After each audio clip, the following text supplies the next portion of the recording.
Welcome, everybody. We had a little bit of technical difficulties, but it looks like we got that worked out.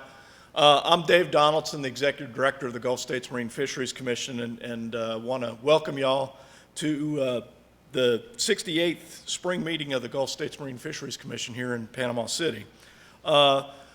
Probably a number of years ago, we started doing these general sessions. It provides a forum to discuss a variety of issues. We've addressed all sorts of topics, including mercury, economics, ROV monitoring, oil spill science, harmful algal blooms, oysters, and recreational fisheries. This meeting we'll be talking about oyster aquaculture. Back in 2016, a joint effort between the Commission and NOAA Fisheries.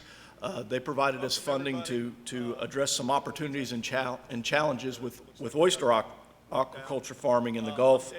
We funded 6 projects for almost $400K, and today those projects presenters will be providing an overview and the results of those projects. So again, thank you for attending and enjoy the proceedings. So Steve is going to get us started, and thank you.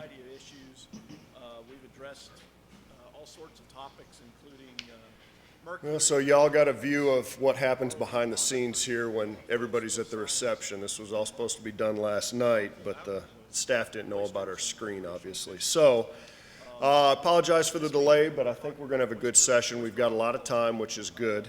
Following up on what Dave introduced, we started this program in 2016. NOAA approached us from the Office of Aquaculture, and they had some funding to try to stimulate aquaculture in the Gulf of Mexico. The first year of funding, 2016, was intended to begin to stimulate some more work on off-bottom oyster culture. We had taken a trip with the state directors and some of the NOAA staff up to the Pacific Northwest during that summer, and there was a lot of interest in what they were doing as well as what was going on already in the state of Alabama and in a few other places. There were small pockets of people getting started, but NOAA wanted to begin to sort of prime the pump on that. So they contacted the Commission, and we entered into a cooperative agreement and started this small grants program. The first year, we only concentrated on off-bottom oyster culture. We ended up with an RFP going out, and we received a number of proposals and ended up funding 6 at a grand total of $373,000. They're not large grants, but they're enough to help start some of the work, help seed some of the companies that were interested in getting involved. So the results of that is we had 6 projects ranging from seed culture to actual research and in the field application of gear and some of the new techniques and systems. So we've invited everybody here. We're going to do this again next year with our 2018 award recipients. We've got additional funding this past year to fund 7 projects totaling almost $400,000. So with no further ado, we'll go ahead and get started. Feel free to ask questions after each presentation. We've got enough time between them for that. We're also going to have a little round table at the end. If you have further questions or you want to, something comes up in another talk and you want to follow up on something, we're going to have all 6 presenters here at the very end, and they can do a little Q&A, and when we're done, we're done. So we're going to start with Dr. Scarpa from Texas, and he's going to make his presentation, isn't it? Who's first? Chris. Oh, I'm sorry. I have a different list. Again, behind the scenes. Chris Blankenship. And he's going to give his presentation on what Alabama received. Thank you, Steve. And you know how to work that. We good? We're good. Hey, I appreciate everybody being here this morning. I'm excited about this project that we were able to put this website together for a one-stop shop for permitting and other information about oyster aquaculture in Alabama.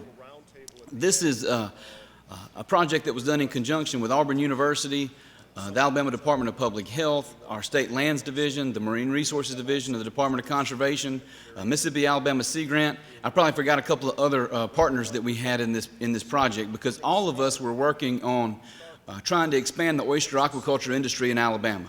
As we got into the difficulties of permitting, which, if anybody saw the recent publication from the White House and Department of Transportation on the infrastructure programs that are coming out around the country, that was one of the biggest things that was included in the new administration, is trying to streamline permitting so that some of these infrastructure projects around the country can be completed in a reasonable amount of time. I think there was a bridge. I was on one call, and there was a bridge that was being built in the Northeast, and they anticipated that the permitting process was going to take 12 and a half years before they could start and so the guy at the White House, he almost blew his top as they were talking about that. So we were kind of in the same situation with trying to permit these oyster farms. It wouldn't take 12 and a half years, but it was, you had to go to the Corps of Engineers for something, you had to go to Public Health for something. It was a difficult process to navigate. So one of the things that we wanted to do with the Shellfish Aquaculture Review Board in Alabama was put together a website so that somebody that is a prospective person to go into the business, they could have one place to go to look at what was required in Alabama to work through the permitting process. We also wanted to include on the site information for current farmers as they to keep up their permits, for business plans, to help improve their operations and the way that they marketed their product. And then just people that we usually get a lot of calls from people that are just interested in the oyster aquaculture business. And so we have a portion of that, just information about the industry. So in Alabama, we feel like we have the demand for about 25 to 30 million oysters a year from the aquaculture facilities. Our current production is somewhere between 5 and 6 million oysters a year. So there's a lot of demand that is not being met, and one of the reasons it was not being met is because of the difficulty in permitting and getting into the business. There's another, I'll show you one of the other reasons as we get into the GIS tool. But this is you see the waves coming across? I think the people that developed the website for us were more excited about those waves coming across the screen. They talked about that for 10 minutes, and I'm like, well, that has no functionality to the site. Let's talk about what the site does. And they're like, but don't you like the waves? But I love the waves. I think I got that for free. I don't think they charged us for that. So if we can just go to current farmers.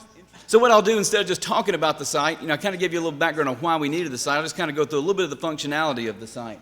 So in the current farmers, we have something to manage your business and cost and bottom line. Because a lot of people think they want to be in the oyster aquaculture business, and they get in the business, and then they realize that, hey, this costs more than I thought. I didn't anticipate this cost in the business. I didn't know I was going to have this insurance, or I didn't know, labor was going to be this. And so working with the Mississippi Alabama Sea Grant and Auburn University, we put this section in there for current farmers. And so it has a way that kind of gives them information about what you need to get to be able to put a business plan together.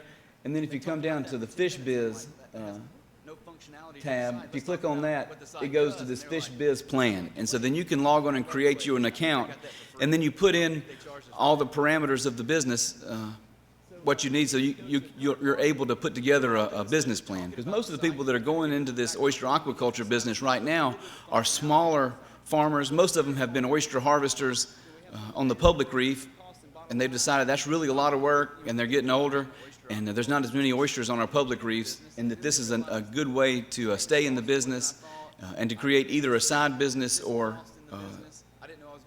a full-time business. So having this business plan really helps them see if that's what they want to do or not. Do they want to invest their capital? And it also allows them to be able to take this, if they need to obtain capital from a lending institution, to be able to take this business plan, because that's one of the first things that a bank or another source of funds is going to want to see is your business plan. So this is, I won't go through that. I just want you to know that is there. If we can go back to the. And then staying on top of your permit. We have a little bit of information in there. If you get a permit from our State Lands Division, an easement, you have to pay that every year, but it's renewable every 5 years. And that oyster harvesting license from our department has to be purchased every year. So just some reminders if you're in the business to remember that you need to do that. So that's the, I didn't want to spend a lot of time on the current farmers, but just to show that it does have functionality for people that are currently in business. But the main purpose for putting this together was for prospective farmers. Because there's a lot of people that are interested in this. We get a lot of calls. Auburn University gets a lot of calls about how to get into this business. Like I say, any time that there's demand, pent-up demand in a business, it's going to have a lot of people that are interested in it. And so that's how it is with the oyster farming. A lot of people hear about it. They enjoy the oysters at some of the restaurants and oyster bars around Alabama, think they want to get into the business. And so this gives them a kind of an overview of what it's going to take to be in the business and then the permitting process. So we have a little bit of information at the very beginning about farming techniques. And there was another way that you could link to the business plan. But we explain the difference between on-bottom oyster farms, off-bottom oyster farms, or off a pier. Just give a little bit of information, so people can see how the operations are set up and different things that they can do. We don't really have on-bottom in Alabama. Is not currently in those cages or boxes like that. They're just on the bottom. We have a few of those in Alabama. That was around before we started this oyster aquaculture industry. And then the off-pier farming, that's something that is probably happening, going to be happening in the future as more people want to get into this business as a secondary source of income, or just as a hobby.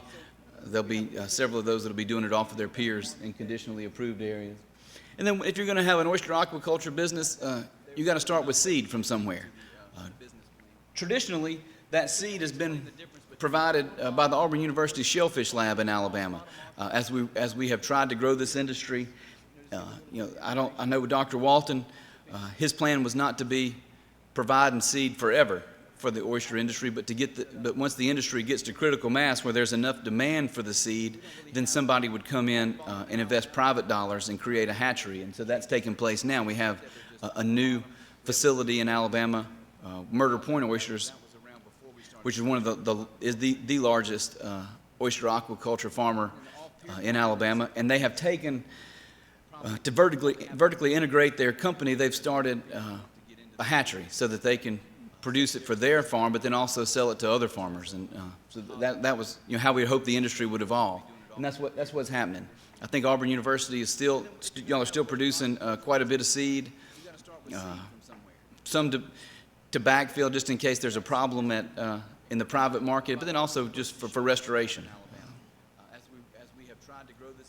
And then we just have, depending on your location, the adjustable long line system might be better if you're in 4 or 5 feet of water, 3 feet of water.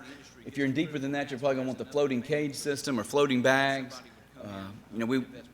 We don't have much of a tidal range here, but when we went out to Washington State and Portland with the state directors to see how their oyster aquaculture operations work out there, they would have 8 or 9 foot tidal swing a couple times a day. So they have theirs in baskets, and so the baskets float up. And then as the tide goes down, the baskets sink, and so there's enough tumbling in that it chips off the edges of the oysters and grows a really nice oyster. But we can't really do that here with our 6-inch tidal change every day. That type of system wouldn't work for us. So that's why the adjustable long line system or the floating cage system generally works better here in Alabama. But we give people the information about all of those. All right. Depending on your location. And then, we can go on down to sites. Brand and marketing. Everybody wants to brand an oyster, wants their oyster branded so that they have a following. Murder Point Oysters is a good example. That's a kind of a cool name, Murder Point. There's got to be a story behind it. My son, they have a shirt from there, Murder Point Oysters. Their slogan is "Oysters worth killing for," and. So my son came out to go to school one day about 2 years ago, and he had that shirt on. I said, "Go take that off." I said, "You can't wear a shirt that says something about killing to school." I said, "They'll kick you out." And he's like, but I love the shirt. And I said, you can wear it out somewhere, but not to school. So, so things like that to help build a brand. So if you go to a restaurant now, a lot of people are looking for, they'll ask, do you have Murder Point oysters? Do you have Isle Dauphines? Do you have Massacre Island oysters? So there's, that branding is important. When I was in Washington last week, we had oysters, one were from West Coast oysters and some were East Coast oysters, and neither one of them were very good compared to what we grow here. But they had a name. These weren't just West Coast oysters. They were whatever farm oysters, and the East Coast oysters were, had a name, Hollywood oysters, I think. And I know the Hollywood guy, so I guess say that about his oysters. So site selection. One day about 2 years ago, and he had that shirt on. I said, "Go take that off." There's a lot of people that want to get in the business. They don't. If they own property on the water, it's a lot easier. They have the riparian rights, and they can do this oyster aquaculture off of their sites. But if you don't own property, if you need to lease property from somebody to be able to get those riparian rights to put your farm in, there's a lot of discussion about where would be a good place, or what areas are in conditionally approved waters, and what areas are already taken. And the cultural resources surveys for the Corps of Engineers have to be done before these farms can go in. And so we've received a couple of grants over time, and we've done these cultural resources surveys on some of the through the Mobile Bay National Estuary Program and others. We've done these cultural resources surveys, and so you can see on the GIS feature where that work has already been done. So if you're trying to permit a farm, you'll know that if you select this location that has already had the cultural resource survey done, there's nothing there that would preclude you from having a farm. This is in conditionally approved waters.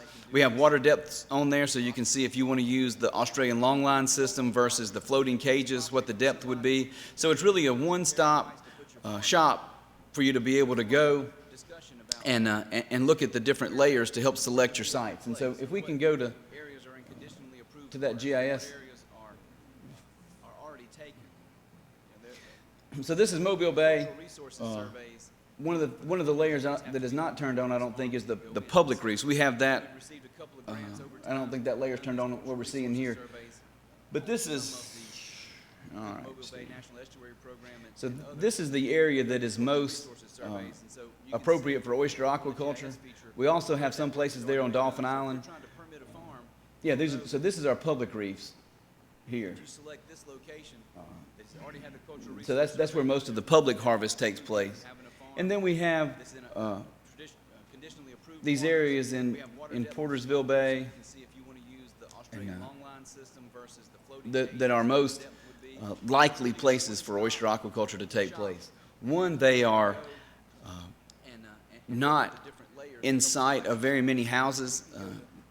Interestingly enough, the ones on the north side of Dolphin Island, which I would think would be poorly received by the neighbors, they think it's kind of cool to see those cages floating out there, and they like to tell all their house guests that that's an oyster farm out there, and so it's been very well received. We've had some along this beach right here that somebody wanted to put those in, and their neighbors on either side, just pitched a fit, went to the Corps of Engineers and our department and others complaining about a farm going in there, that they bought their house on the water and they didn't want to see that. So it kind of depends on location.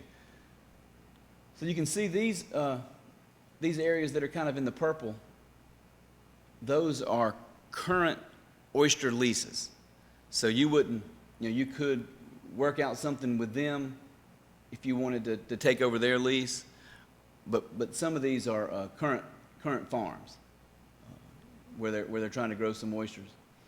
We've depicted on here state-owned lands, because the state can lease out the riparian rights adjacent to our property. So some of, this is an important endeavor for Alabama. We feel like we'd like to see this industry grow. So the opportunity to lease out some of those places for them to be able to do the oyster aquaculture, is something that we're interested in. So we've depicted that on this GIS map, so you can see if you need to, you can also turn the layers on and look at the parcel information.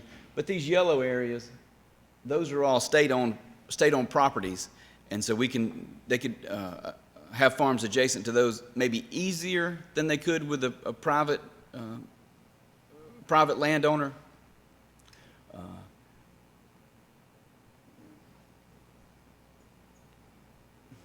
What other layer we got? These are our areas where we've planted oysters as a department, so we just put that on there because there is also the ability for them.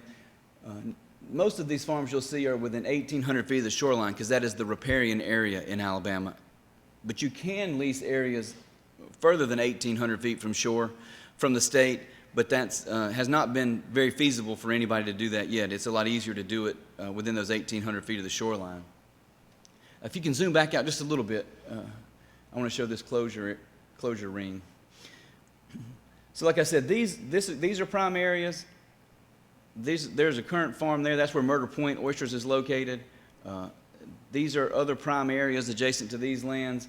Around Isle of Herbs or Coffee Island is a great location. But this is a sewer outfall in Bayou La Battery. When they put in the plant, the original plans were for them to move the outfall, way out here somewhere.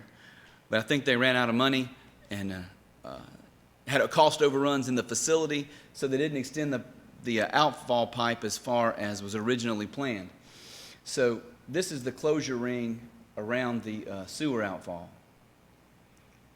That is when I said that there's something that is inhibiting growth of the oyster aquaculture industry in Alabama. That's the main thing that's holding up progress.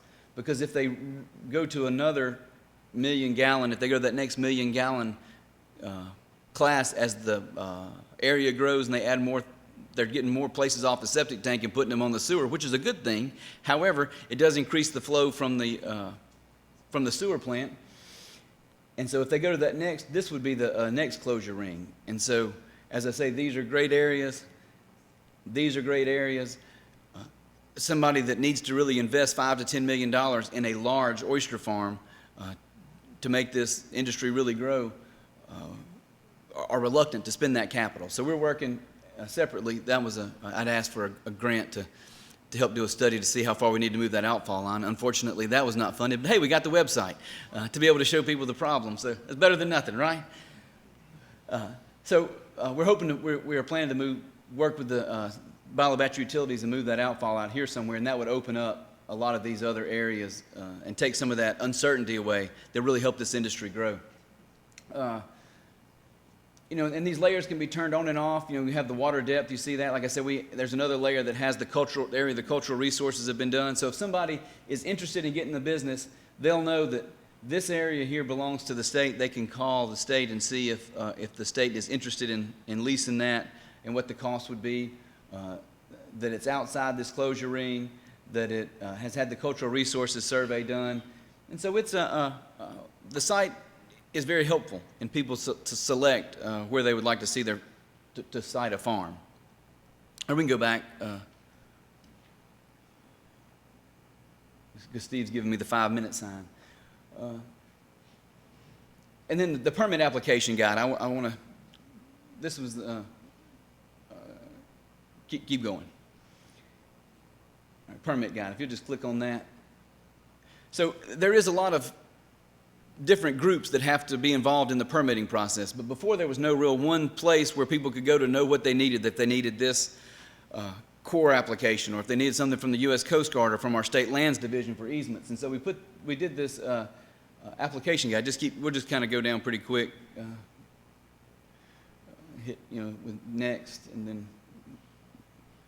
So just do you have to talk with our office first. We try and give you the information up front before you spend a lot of time whether the site you're looking at is a good site or not. If it has SAVs there, if it already has natural oyster reef, we can't permit that site. So we try and do that up front with you. And you'll see in each one of these, if you need help, it has the name to the side. If you get to this part and you don't know what to do, it's got somebody's name, email address, and a phone number to call. So you should never get stuck in this permitting process. Well, I can't get somebody.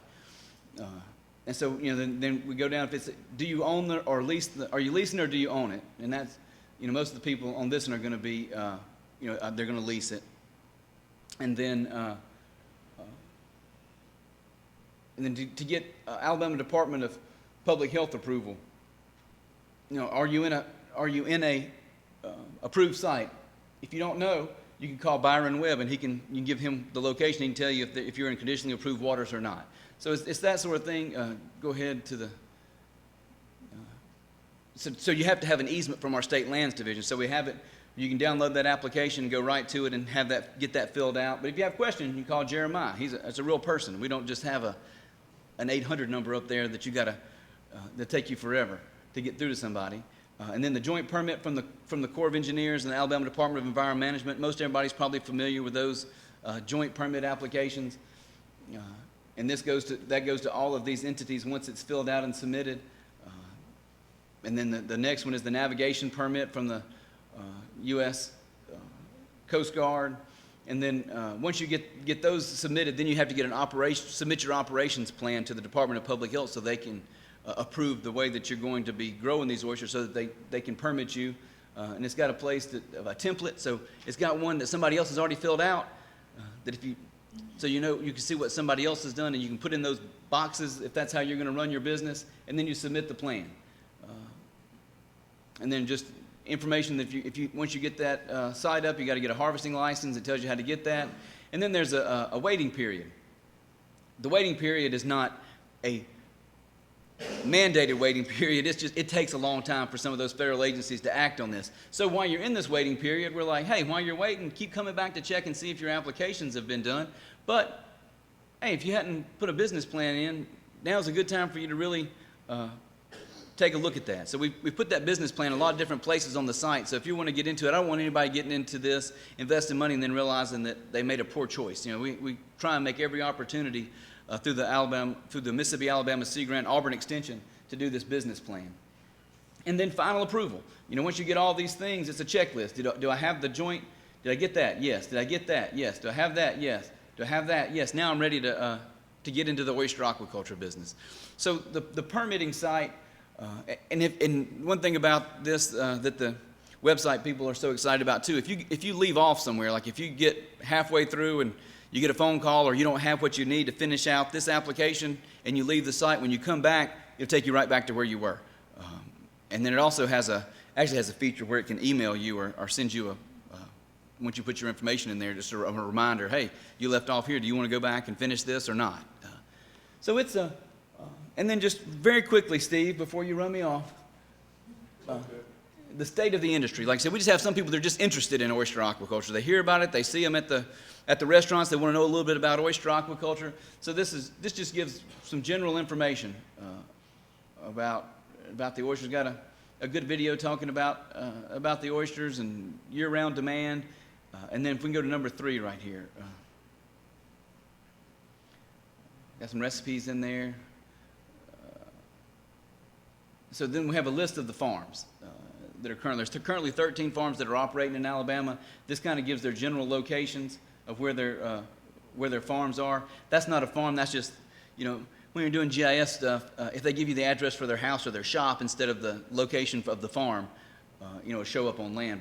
But this just gives you a good general idea of where the farms are located. And then if you want to contact them, if you've heard about Murder Point Oysters or Southern Pearl Oysters, has their website and telephone numbers, and you can contact them. So I do appreciate the funding for the website. It will really help the industry take off in Alabama once we take care of some of the other issues with the sewer outfall in Biobattery and open up some of those areas. So thank you very much.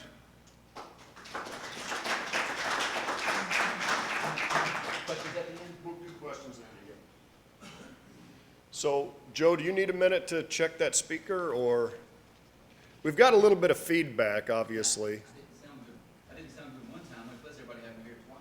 You sounded really good. Do we still have the buzz, Chuck? No, I don't. You don't hear the loop now? That picture is that's the OffBottom cages north of Off now. That's what they look like when they're flipped up. Yep. We're good then, Joe? Okay, all right. Well, we'll move on.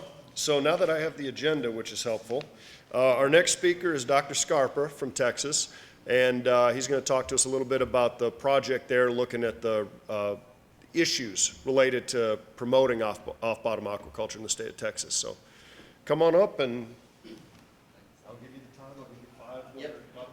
Sounds good. So I'm actually here to talk about Alabama oysters. But in the meantime, how many eat oysters at least once a year? How many eat them 2 to 3 times a year? How many eat them monthly? Who's got the weekly? At least once a week. Nobody once a week? Every other week? Every other week? Scott, Beth? Come on, somebody besides Scott and Beth. Really? Not every other week? Come on, you're in the oyster session. So, okay, so put up monthly again. Man, there's too many of you. Hold it, go ahead, monthly once more. Okay, I got it, it's easy this way. So, gotta be somebody different. Do we have a little Oyster Odyssey journal? So you know females always get preference here. Since Beth has one of these, probably fulfilled already. So I'm president-elect of National Shellfish Association. We have a little Oyster Odyssey journal to keep record of where you've eaten oysters around the area. So congratulations on winning your Oyster Odyssey journal. Join National Shellfish Association in case you're not a member yet. Okay. So meanwhile, yes. So my project was identifying information needs, regulatory impediments to off-bottom culture in Texas. And so I got to give you a little history first.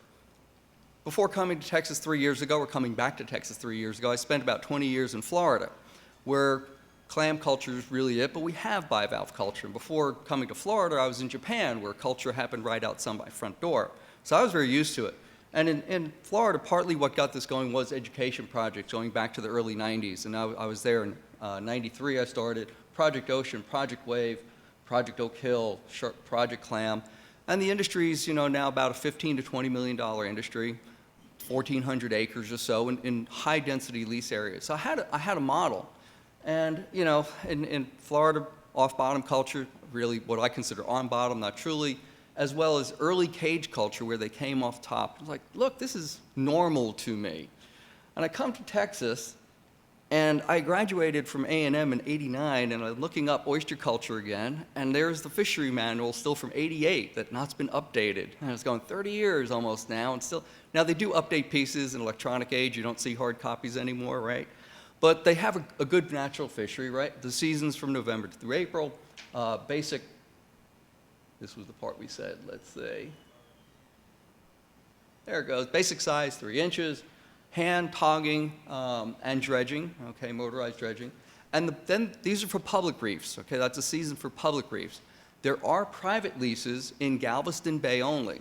These are not the leases I knew in Florida, which were small. These can be fairly large tracts. And this is mainly for the dredge operation. They put shell on bottom, which is similar to what's done in Connecticut, and then they dredge. So this allows year-round oyster production in Texas. This is not considered aquaculture by Texas. They put it under natural fishery, and that's fine, but it's the lowest form of aquaculture if you wanted to say there was aquaculture in Texas. They go, nope, there's no oyster culture in Texas. So looking at Texas, of course, not a bad little place, right? Florida coming from 1,350 miles, right? Lots of shoreline. Louisiana, about 400 miles. And Texas, 360 miles, right? And we're looking at that coastal area. Lots of coast, lots of places to do it, a couple of major cities, but lots of open water to me as I look at it, especially if you fly over back and forth from Corpus. Well, I still don't understand quite why culture's not here. Well, Texas Parks and Wildlife Department, who are the natural resource managers, they've been very open about, hey, we manage a fishery, we've managed this resource. And in general, this is from 1950 up to 2014, you see, hey, more oysters are being produced, more oysters being produced. We have a good natural production. We really don't need culture. This is Hurricane Ike. And if we move over to the last 20 years or so, just shy, this is from 96 to 2015, you can see that in general, about 5 million pounds of meat were produced, somewhere in 5 million. But in the last few years, we've had some really major problems. Of course, here was Hurricane Ike. And then 2015, we had major spring rains, the floods, Wimberley, lots of tragedy in that. And, you can see the next year, fishery was very low.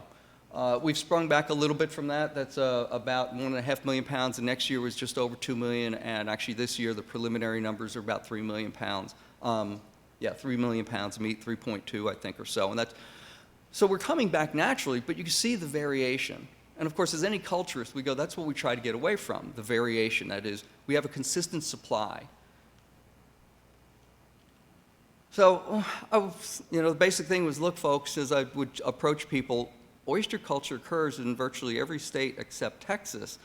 I know Texas likes to do things their own way. I married a Texan. It's why I'm back in Texas. And say, but, Texas has 0. We look at Washington. I'm using the aquaculture numbers from 13 because they haven't moved anything up, so I'm just leaving it at 13. $80 million. And as I like to always point out, this little state of Connecticut, my friends in Connecticut laugh, my little state of Connecticut, $10 million. And the oyster fishery in Texas is worth about $20 million. And it's back to, even at that 3 million pounds of last year, it's about 20 million because of the price increase. So the value doesn't really tell you the production as well as actual production. Now, aquaculture does occur in Texas. It's not like they're anti-aquaculture. We have other forms of aquaculture, catfish culture, other areas. It's just we don't have shoreline culture. We don't have in-water culture for anything, and especially oysters. Now, for those people from Texas, there were no oysters, right? Dr. Sammy Ray, he was a wonderful man, his wife Charlotte. I was very fortunate to have known him early in my career in education, and then I was fortunate actually to ride the shuttle back from the last NSA meeting in Seattle, 2012. Beth, you asked one last time. We're in Seattle again this year, and be able to snap this picture of him the year before he passed away. His wife then passed away the year after. Now, Sammy actually was not into oyster culture, believe it or not, but he was around, early oil spills, right, the earliest work, and saying, Deepwater Horizon isn't going to affect it, oil doesn't affect it, it's all the fresh water. So it was a great conversation with him.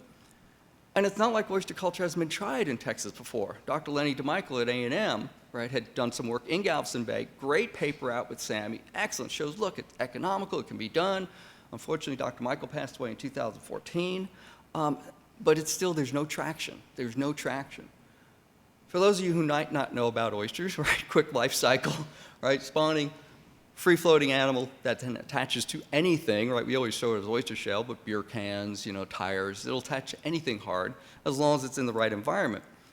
And that little spat that forms, right, can grow into seed. And this is what culture is like, nice single seed for producing oysters on the half shell. And that's what we have been doing as I've been going around with this support. As I talk to agencies, right, so I came in talking to agencies, government, non-government organizations, and then the industry themselves, saying, look, this is what culture is about versus our dredge fishery. So I used a semi-structured interview, asking very simple questions. Hey, do you know about aquaculture? Do you know about the different methods? Does your agency or organization already have an official stance on aquaculture, oyster aquaculture particularly in water? And, right? Are you aware, does there have any regulations that exist regarding it? Would you support oyster aquaculture, if it's starting to come about? And what other information is needed? What was the other information needed? Hoping that most people, especially the industry people, would be honest with me. And who else should I visit? So it was once a month I'd be able to go out, travel up to an office, travel up to anybody's place. Texas Parks and Wildlife Department, Texas General Land Office, which does leasing for natural gas and other areas, Texas Commission on Environmental Quality, and Texas Department of State Health Services are the 4. For non-governmental organizations, talked to the Agents Conservancy, and they were really great. They patched in their national people as well as their local office. Coastal Conservation Association, Texas, Galveston Bay Foundation, and Mission Aransas National Estuary Reserve. And then for commercial, Micho's Oyster Company, the Union of Commercial Oystermen of Texas, Jerry's Seafood, and I haven't been at Prestige Oysters. We've been having one of those phone tag things still. You're going, Lisa, come on, we can do this. I kind of know what she'll be. So what was the commonalities? As you talked to, no one was opposed to it. No one said, look, it shouldn't be done. We don't see any reason, it just can't be done. And it was interesting because you talk to one person, they'd say, I think these people are going to be against it possibly, or I don't think these people are going to support it really. No one came right out and said, look, we can't do this. The other commonality was always a sustainability issue. And aquaculture and many industries have come that far. Yes, we understand, where you're going to site this, or make sure you're not ruining any seagrass, how it's going to affect other users, recreational fishermen, genetic components. And the biggest commonality was always regarding a state agency. Well, who has the authority to do this? Okay, or who am I going to have to bother? And as pointed out, many times it's multi-agency you have to go to, but who is going to be the leading authority?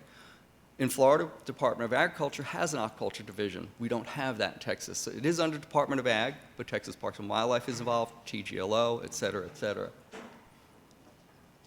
So really, what did they come up as impediments? State agencies again, saying, well, since there is no authority, we keep running into this roadblock. If I want to do this, I can't. And it's not like people haven't asked them before. They would just kind of, hey, look, it's not permitted. And this is the reason. It's not permitted because there's no regulatory structure in Texas. Texas goes the opposite. Many times there's no regulatory structure, you can do something. In this case, no regulatory structure says, no, you cannot do it.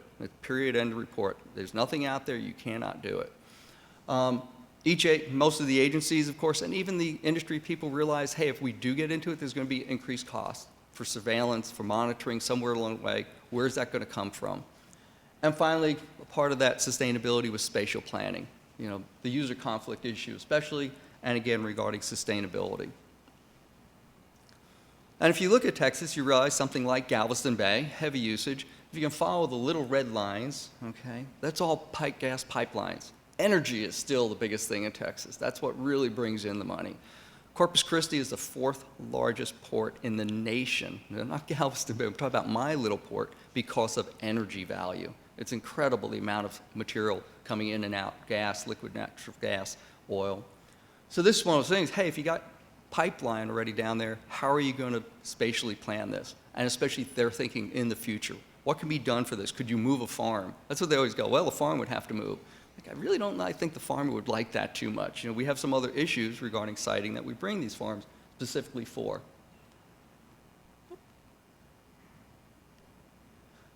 I brought up genetics because Texas Parks and Wildlife was the ones who bring it up. They're very conservative in going forward. There is a natural genetic discontinuity in Texas between the American oyster, they say a southern American oyster and a northern American oyster, that used to be south of Corpus Christi. In the last 20 years, it's actually now slightly north of Corpus Christi in the Mission Aransas Copano Bay complex, the Aransas Bay complex.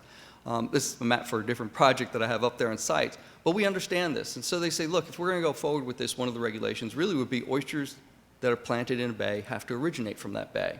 You say, okay, the broodstock has to come from that bay. It's an honor system, and everybody worries about that, an honor system. How would we know this? But primarily because they see this. And in Florida, we had this too. People come in and say, look, each bay, probably these oysters have developed certain adaptations that we don't know what Mother Nature really had. How do you deal with this?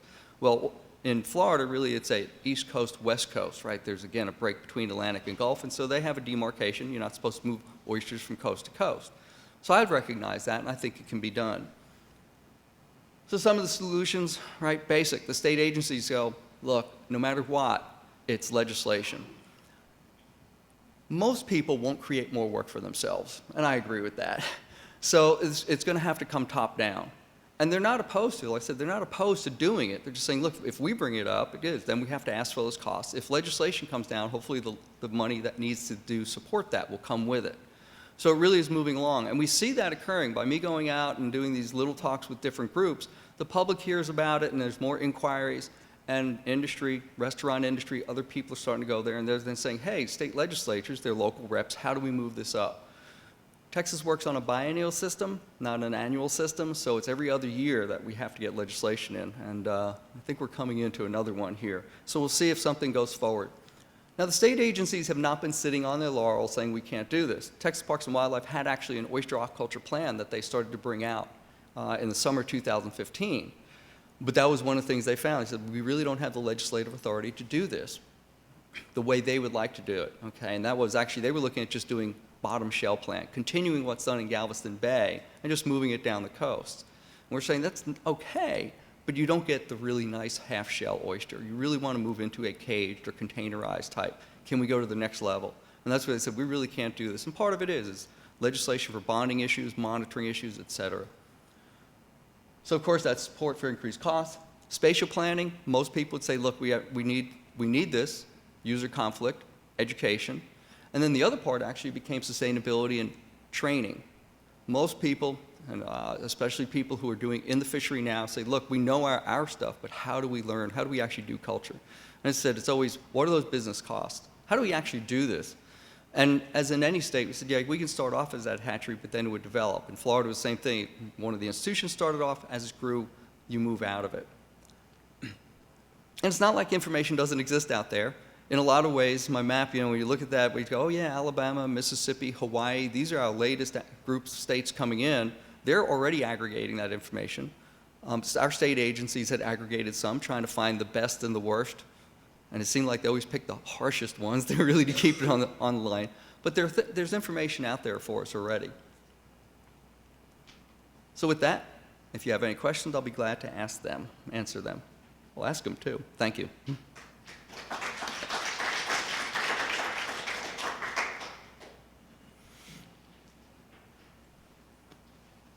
They're in awe. It's a real simple, hey, for me, it was a lot of fun.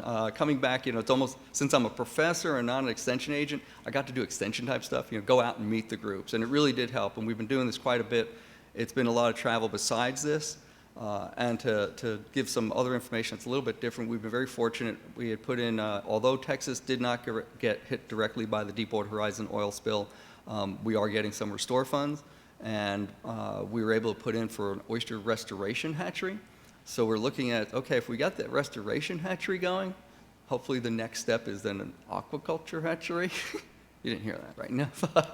Yeah, Chuck. What's been the impact of Harvey on the beds at Galveston Bay? So I don't know exactly what it is. So Hurricane Harvey, of course, was late August for us, and an interesting path it took in many ways.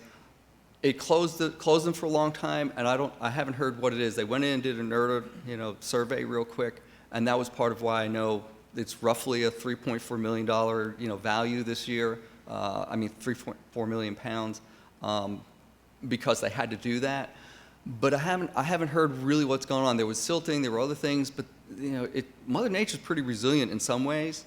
The freshwater inputs, I think, may have had more problems in 2015 because they were a little bit long. This was long though too, and that's the thing. We're looking at going, what's next year going to be like? But I haven't heard any preliminary stuff yet from the people out there. Sorry. Yeah. Yeah, Scott. Have you got any legislative support? Somebody pushing at the legislative level? So for OffBottom? The Texas Restaurant Association is kind of taking it up as their cause. And so they're bringing it to their legislators and their people trying to move it along. So it looks like something's there. What'll happen when it finally gets to Austin and in the mechanics of politics, we'll see. But there's been some incidences in the fishery that some people have not appreciated, and one of them real fast, because it changed things, was that the fishery had started moving close to shore, in essence into riparian right areas. And because of the fishery as itself, Texas Parks and Wildlife was able to do different type of closures, not because of fecal coliform. I'm just saying, look, basic management, there's not enough oysters. But they came in and they more or less said, look, there's no more harvesting in riparian rights. I mean, I'm paraphrasing really easily here. And the homeowners didn't quite understand that. They all thought that meant commercial, not themselves. And at those sessions, the homeowners really jumped up, saying, what? I can't go out and do something in my riparian rights anymore, even in, with conditionally approved water. So actually very fortunate, the next part of this phase is actually going out. I have to hit those homeowners. I'd wanted to get some of that input. I wasn't able to, but this year with extension agents, Bill Balboa, Rhonda Cummins, and all, I'll be able to see what's going on there, because it's the same issue, not in my backyard. I've got this look, what's happening, where's it going? Development along the Texas coast is still there. Plenty of places where there isn't, but yeah, the legislation hopefully will come along. Hopefully it'll come along in the right way, and that, I hate to say this, and oil will stay above $60 a barrel, It's a real big thing for Texas. It's amazing. $50 was closing a lot of places down. It really is. Texas is a major energy state. It all runs on oil. We got time. That's about it. Thank you very much. We'll be around later. That's not how you harvest in Texas, is it? No, that's not harvested in Florida. Thank you.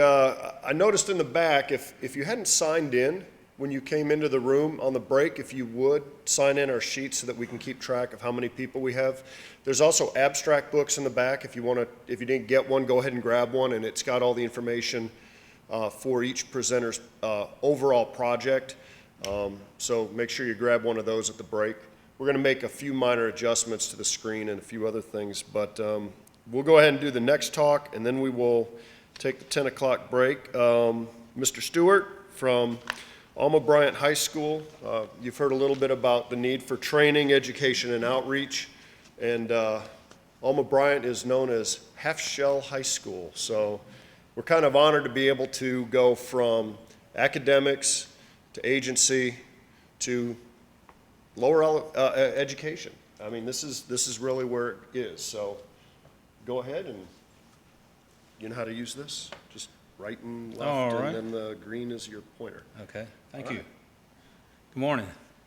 You're probably wondering what in the world is a high school doing here, you know, but I've been at Alma Bryant doing the aquaculture program now for 19 years, and I've seen a lot of aquaculture programs come and go.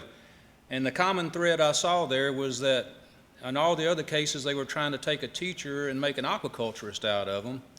Whereas with me, I was doing aquaculture long before I became a teacher there. So, I mean, that's what I really enjoy doing. I think it's got something to do with my father. He always made me work in his garden. I vowed I was never going to do that again. But I did inherit his love for being able to grow and produce things for yourself. So that's, I actually I got my master's degree from Dauphin Island Sea Lab back in the mid-1970s through the University of South Alabama. And I worked in industry for a little over 20 years, and my main job was conducting bioassays and toxicity testing. We grew all of our own test animals, so I enjoyed doing that, but like I said, I wanted to grow something I can eat. You know, you don't eat water fleas and mice and shrimp, so that's kind of how this opportunity came available, so I applied for it, and I was very fortunate to get it.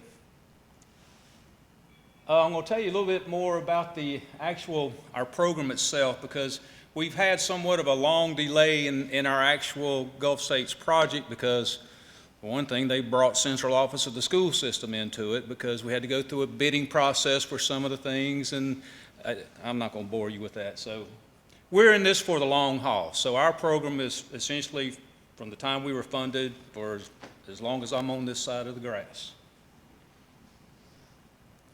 We're located in South Mobile County, Alabama. There are several historical seafood communities like Biola Battery and Coden, Dauphin Island. And so, you know, this fit in well with our community interest. And the school opened in 1998, complete with an aquaculture program that was actually started by personnel from Auburn University. And, you know, most kids don't enjoy books as far as their mode of learning. They'd rather do the real thing, and I can't say as I blame them. So everything that I've done there, I've tried to let them do the real thing. And I found that things that you actually do, they remember for a long, long time, whereas with a book, they forgot it before they walk out the door.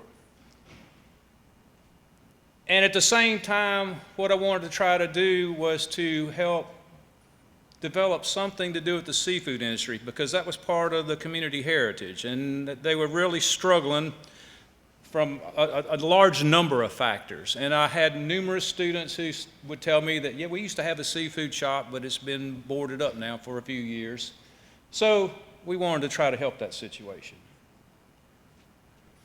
And one of the first things I did was, they told me I could do what I wanted to do there. And so I wanted to find something that we could grow at the school, that we could use as a training tool, and also maybe something that we could help use to fund our program. And so we did a number of pilot scale studies, and we cultured red snapper, cobia, lots of different fish, red claw crawfish, oyster, everything that we could find that we thought was feasible, we tried. And some of them got eliminated because of things like salt water we just really couldn't do on campus. The volume of water that you need just made it cost prohibitive. And I do get some funding from the school system. It's almost enough to account for half of our feed supply each year. So the majority of everything we have came from grants. And in my later years of working in the industry before I became an educator, One of my primary jobs was writing up all the reports, writing environmental impact statements, and so I got fairly good at writing scientifically. And so I tried my hand at writing grants and have had actually quite a bit of success with it. Over the past 19 years, the school has received almost $800,000 in grants. And I continue to write them. We have 4 active grants right now, and it keeps us busy. Keeps the doors open, too. Now, some of the challenges we had, for example, salt water, like I said, is very expensive.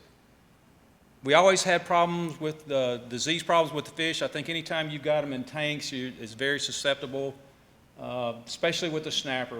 It seemed like they were always having problems. Auburn contacted us back in 2003 about wanting to know if we want to try doing something with red claw crawfish. And those kind of rose to the top, and we still culture those, but still, I have to heat the water all during the wintertime. The feed is expensive. So oysters have now replaced them for obvious reasons. One of them is my 2 main expenses with the crawfish don't exist anymore. And also, too, like I said, the majority of our funding comes from grants, and it was really hard to get grants for growing crawfish. But with the oil spill, there seem to be a lot more opportunities, especially since we do about half our work with restoration and half with the half-shell market. And also, too, like I said, I found out that, even though I developed good methods for growing the red claw crawfish, that didn't satisfy people in the seafood business. They wanted to be out on the water in their boats. And so that's why oysters have now become our primary attention. And like I said, we do both half-shell and restoration.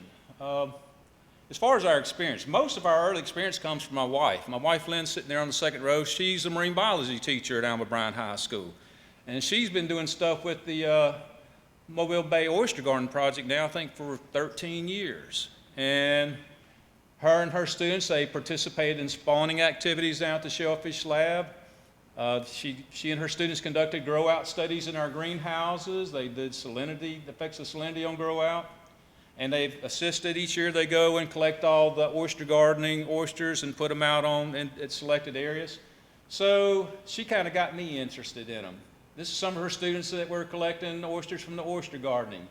Here they are helping spawn oysters down at Auburn University Shellfish Lab. And they were doing some growth studies in one saltwater tank we set up at school. And we can't really get them any larger than this in captivity, but we don't really want to try to grow them in captivity. This was just to get the program kind of kicked off, so to speak. So I started trying to find grants to where we could do oysters, aquaculture, and I knew that was going to have to take place out on the coast. One of the first ones was with the Fish and Wildlife Foundation. This was back in 2013. It was a small grant, but it got us started. And Scott spawned and set some oysters on whole shell for us. And the first year we tried to grow them in conventional oyster gardening cages. Well, what we wound up doing is we wound up with some happy drills because we fed most of them to the oysters. So we learned from that. In the second year, we used off-bottom growing cages, and that worked a lot better because that way we could exclude most of the predators. Auburn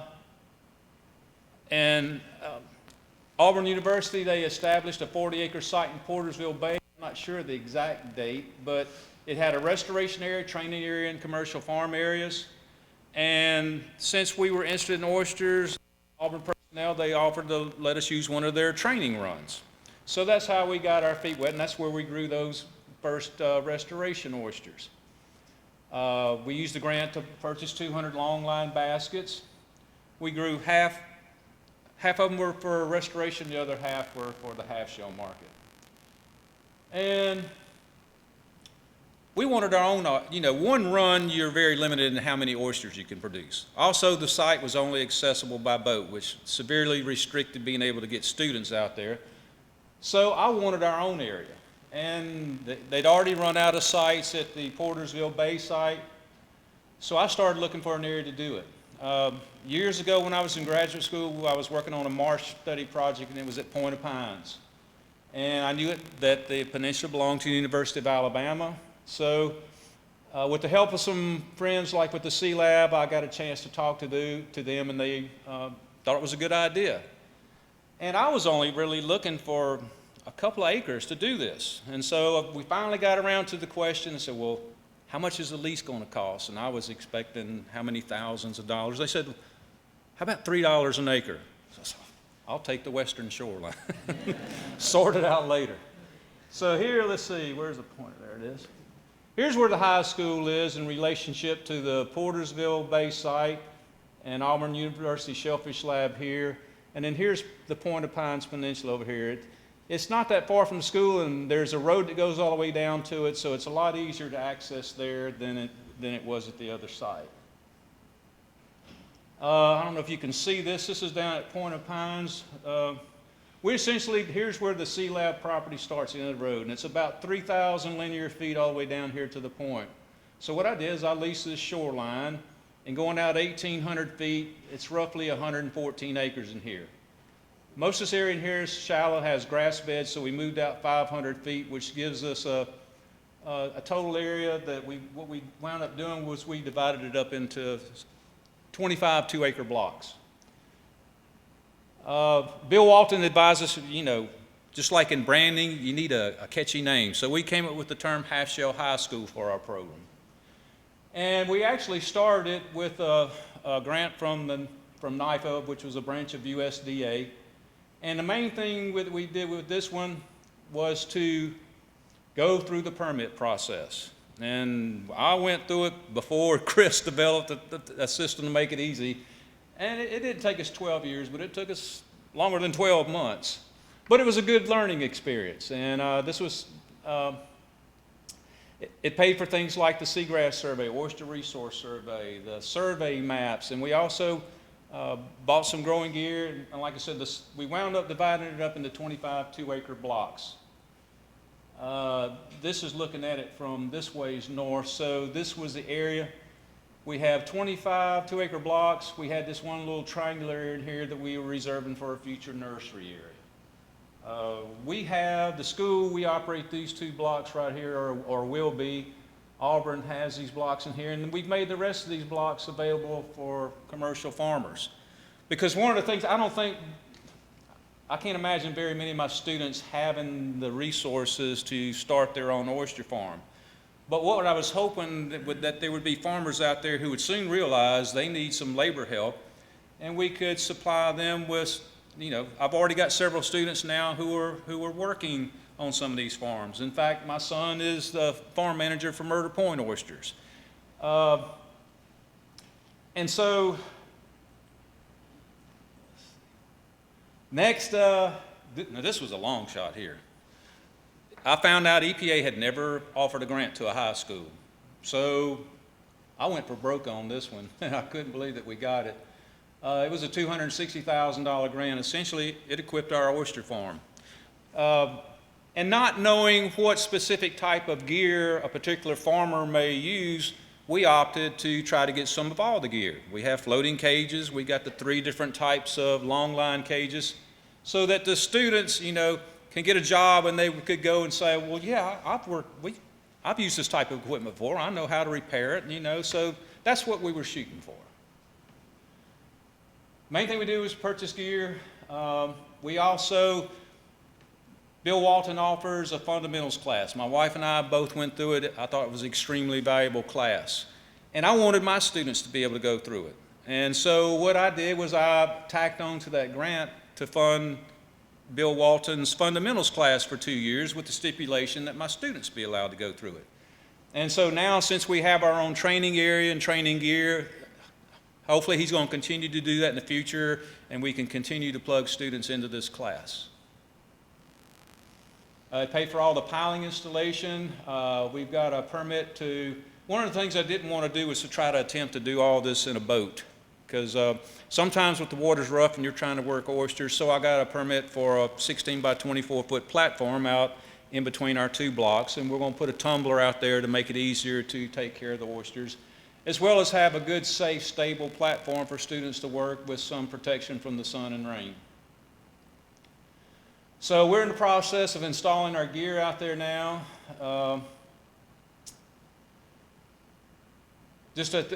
What I'm trying to do is give you an overview of our entire program. And the Gulf States grant was kind of like the missing final component of it.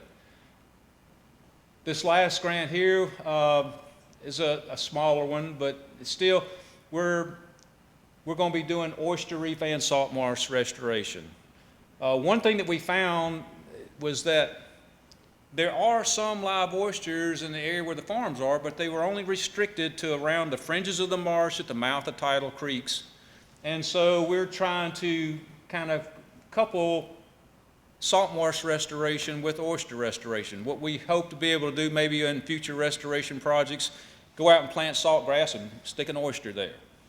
So maybe they'll stand a chance of survival there. We found that that area is one of the few areas where drills seem not to be able to get to them. So what we're going to be doing, we're going to be trying to set spat on bags of whole shell initially for the intertidal reef project. And we're coupling them with Spartan alterniflora. We have a plant nursery at school, which leads us to the present. When I was in industry before becoming a teacher, we did a lot of on-site bioassays. And we had a 20-foot trailer that had a flow-through bioassay system in it. And it worked quite well. And I was thinking, well, you know, I saw the amount of space that you need to spawn oysters, and it's not that big. So I had the idea of putting a mobile oyster spawning system together.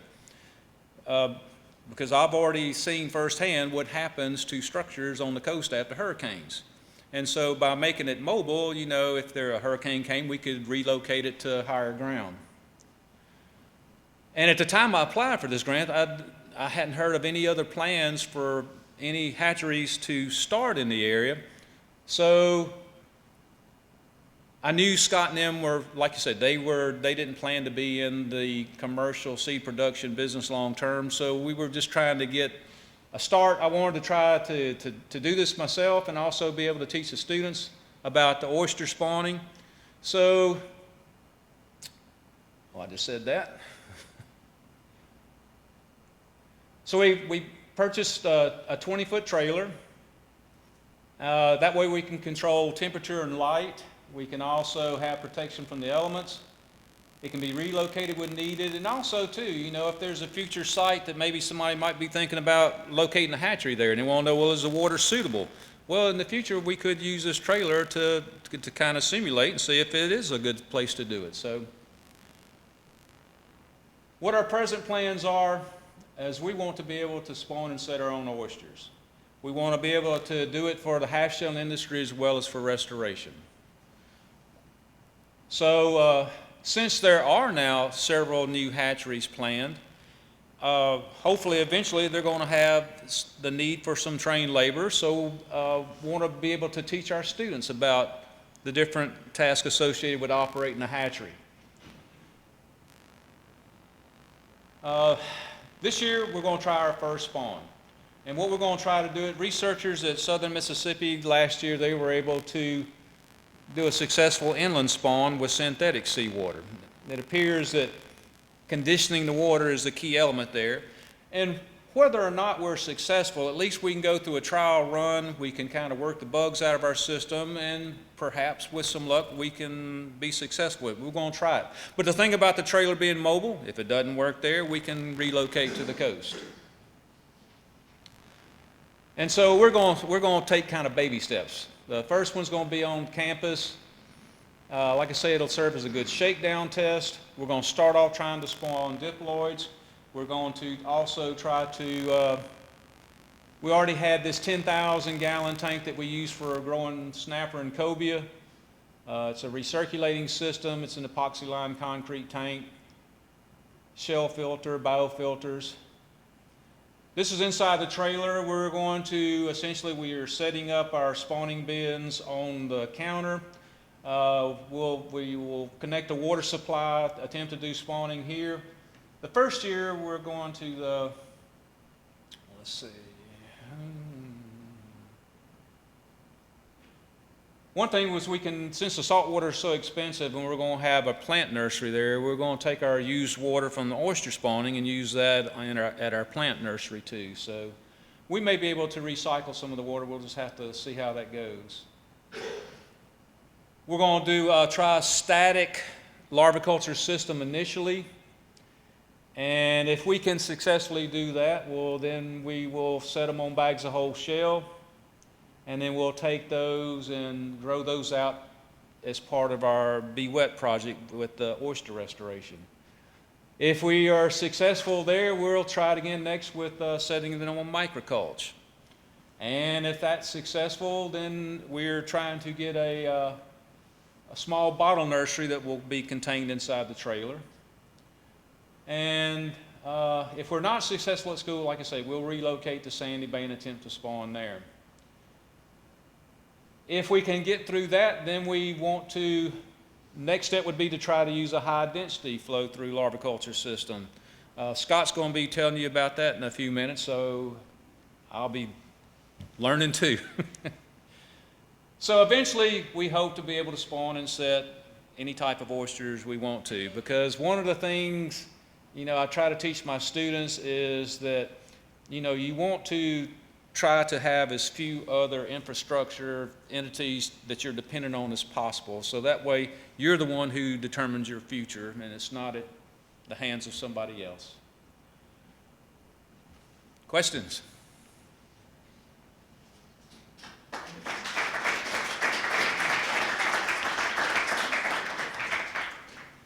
I do want to take just a second before we take a break to thank Mr. Stewart and Ms. Stewart for the work that they're doing with the high school and these students.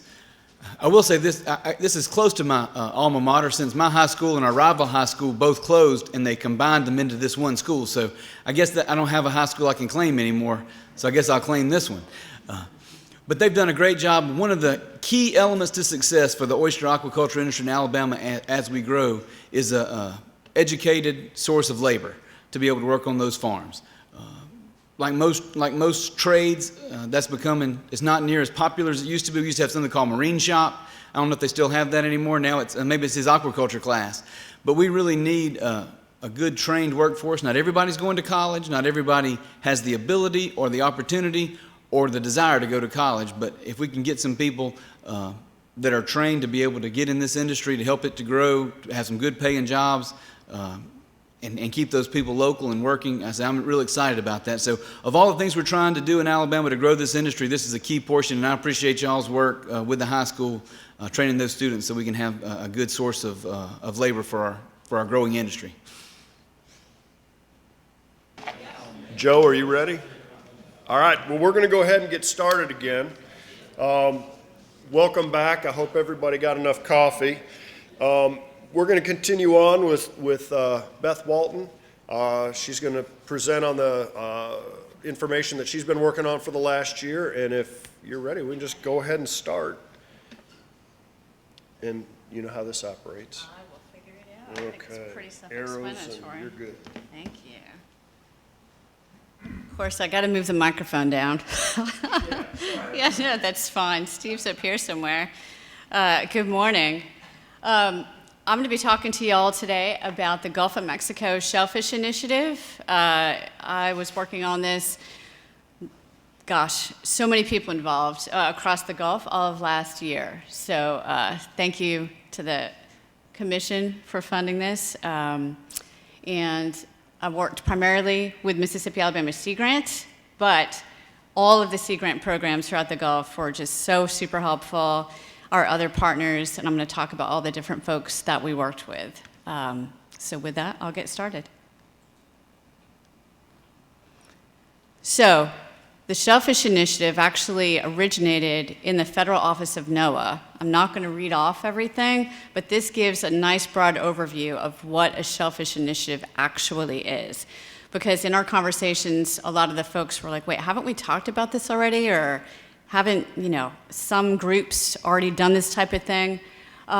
So essentially, a Shellfish Initiative covers all aspects of what shellfish are and how people, stakeholders, industry, everybody interacts with it.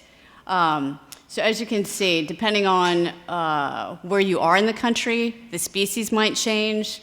You know, for here in the Gulf of Mexico, gosh, you know, oysters are the primary species people work with, but there's several others. So the goal of the National Shellfish Initiative essentially is to increase the abundance and the overall resources. But I'll get into some more specifics, of course, about what we learned in the Gulf of Mexico. And again, this was a sort of a wave top, like really trying to assemble information from a very broad area. So I'm a talker, so for me, I was like, this is awesome. I get to call people that I know already and talk to them about their work around the country.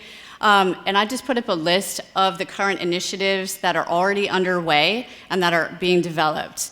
The first one out of the box was in Washington State, and then California and Oregon. So the Pacific Northwest was sort of the first to embrace the Shellfish Initiative on a state-by-state basis. In fact, Washington has their own office within the governor's office. So they have a point person, they've got committees, they've done a really nice job, and I encourage everybody to go visit their website specifically. And moving to New England, Connecticut has been going for a few years, Maryland is underway, North and South Carolina. They're talking about working with Georgia as well, so kind of doing the Carolinas and Georgia together. The most recent ones were Massachusetts and Rhode Island to jump on board. And some of the pictures I put up, you know, some of the information that John Scarpa presented before in Texas, some of the goals that folks would like to see achieved. This is what's happened in Washington State with some of the things that have actually happened. The shellfish hatchery up there is in Washington State. It's for Olympia oyster restoration work, so it's for some private applications, some public-private partnerships, so it's providing seed for all sorts of different things in order to increase abundance there. And that came out of conversations with stakeholders as one of their priorities. And as you can see, you know, folks out there working the shellfish beds, again, with seed that were provided by this little hatchery. So we call the Shellfish Initiative Go Mexi, because again, got to have a good name, got to have a good acronym. Actually, the Gulf Oyster Industry Council approached our Sea Grant program back in 2013 about looking at this concept. And so through those conversations, we approached Gulf States Marine Fisheries Commission. As Steve mentioned, you know, in 2016, we got the funding to get this started. So to kind of really do a survey and do some feedback sessions to hear what people were interested in and looking for in their individual states, but also across the entire Gulf. I think I'm just too short. I'm going to try standing on my toes next. So again, why in the Gulf? And you know, I mentioned before, you know, I was excited. I got to call people. Hey, I'm working on this shellfish project. It's awesome. Tell me, you know, how you did it in your state, but more importantly, you know, what are the things not to do? You know, we all want to know that. And everybody said, wait, you're doing the whole Gulf? Like you're talking to everybody across the Gulf? Are you crazy? I'm like, I'm not crazy. You know, I just, you know, it makes sense to do this as a regional plan because there's so much going on, and this would be the first one of its kind to approach this concept on a regional scale. So the other thing was, the last bullet point I put up was to set a positive, proactive agenda instead of being reactive to things. So that way we could kind of formulate and gather information about, okay, this is what people have said matters to them, so let's try to prioritize what they have said into workable, tangible projects that can be completed, and try to figure out where the best sources are for funding and for creative partnerships. So, because it's such a broad region, one of the first tasks was to try to identify, well, who should we talk to and how do you even start this process? As I mentioned, our Sea Grant and Marine Extension agents across the Gulf in each of the 5 states were just awesome. You know, Dr. Scarpa, Dominique's in here. There are several people who are absolutely instrumental in helping connect us with the right people. in the locations where we held our meetings. Nature Conservancy was also one of our primary partners, and I did put, a list of folks. It's certainly not all-inclusive, but we have just about everybody in there that we talked to. NGOs, restoration, industry associations, shellfish farmers, and so forth. And like any of us who have meetings, and we try to get people in one place at one time, we're live streaming this because not everybody can be in a meeting, of course. So we also set up an online survey so that way folks who could not attend in person could also offer their feedback that way. And additionally, if anybody who did attend decided, oh shoot, there was something else I wanted to add to that, certainly they could call me, they could email me. Heck, I was getting texts, all sorts of things, which is great. But they could also go online, and add their feedback that way.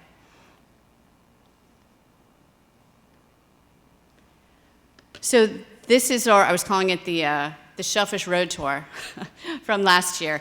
This is a list of the stakeholder meeting group areas and the dates and the locations that we had. As I said, it was a pretty tight turnaround time. It was for the calendar year, so we were trying to get as broad a brushstroke as we could across the Gulf of Mexico, given the time frame. So we had one meeting each in Mississippi, Alabama, and Louisiana. Just by nature of the size of Florida and Texas, we had multiple stakeholder meetings. So as you can see in Florida, we had 4, Cedar Key, Apalachicola, Milton, Tampa Bay was also another really, really big meeting. And Texas, we ended up having 3 along the coast. Originally, you can see the dates, the way that they line up there. Originally, we had scheduled it the week after Harvey, and so we said, I don't think people are gonna really, our team, I don't think people are really gonna be in the mode to talk about what their vision of shellfish is, given that, folks need to clean up and assess and all sorts of assessments, post-storm assessments. So we actually pushed that off until the end of November. So we were happy to be able to get over there. As I mentioned, so many people to talk to, different types of stakeholders, stakeholder groups. And in Texas in particular, Port Lavaca, Rhonda Cummins is not here, but she was my primary Sea Grant extension contact there. And she said to me, you're gonna need to get a translator for this meeting. And I said, a translator, really? She said, the majority of the oyster harvesters are Spanish speakers.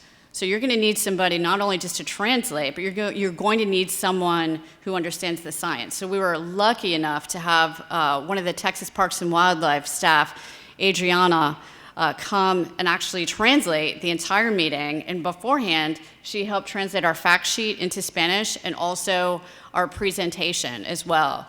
So it was really interesting because when the oyster fishermen showed up, they really thought it was going to be a meeting where they were being told what to do and new rules and so forth. They just could not believe we were asking them what they thought. So I have to hand it to her and everybody that helped because, we were flying a mile a minute trying to get feedback in 2 languages. So it was really, really interesting and really great information that we got. But this is all available online at our Sea Grant website. Oops. So, gathering feedback at our meetings, I tried to pick the most exciting picture I could find of people sitting in chairs and looking really interested. I think I did all right.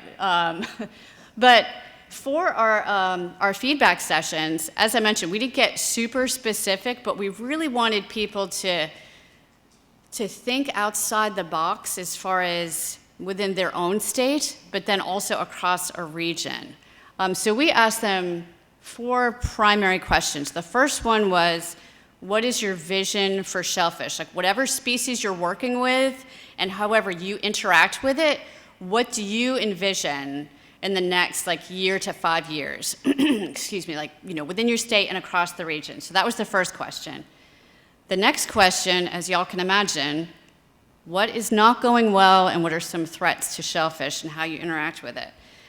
Well, no surprise. That's the one where everybody had something to say, lots of stuff to say, which was good. You know, I mean, we want to hear these things. The third question was, what is going well? What do you envision some opportunities for shellfish within your state and across the region? And then finally, we asked people, okay, what does success look like for you and how you interact with the resource in your state and also across the entire Gulf of Mexico? So our process was really, you know, getting people, getting their thoughts, getting them on flip charts. I mean, the person I was traveling with from the Nature Conservancy, Seth Blitch, bless that guy. I think he had carpal tunnel by the end of all the, you know, all the meetings. So we've really got some great comments, and I wanted to share some of the results with y'all. So stakeholder attendance by state, as I said, just by, you know, by nature of the size of the state, as you can see, Texas and Florida, we had a lot more, just sheer quantity of people showing up. So this is a quick breakdown of, we had people identify on our sign-in sheets, you know, are you NGO, are you government, industry, so forth, and then we just quantified those real quick.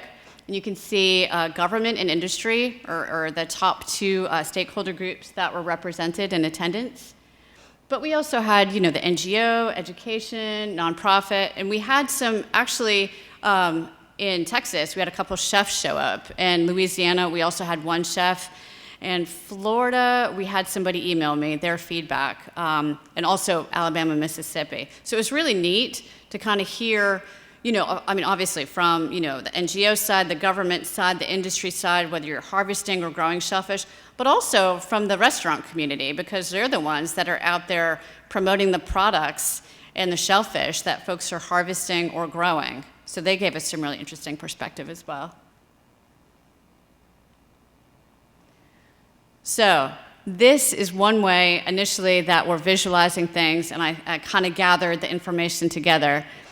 This was the vision. This was taking everybody's thoughts, putting them together into a big word cloud, because I like words, I like pictures, I like color. This is sort of an accumulation of what people's visions were across the Gulf of Mexico. And the bigger the word or phrase, y'all probably figure this out, you know, the more frequently it shows up. So some of the things are little teeny tiny. For the next information I'm going to show you, we kind of combined things. So if somebody said, you know, like more oysters, or, you know, oysters here, oysters there, if it was a certain phrase or theme, we kind of group those together just to keep it consistent. But this is just, I want to show you all what it looks like.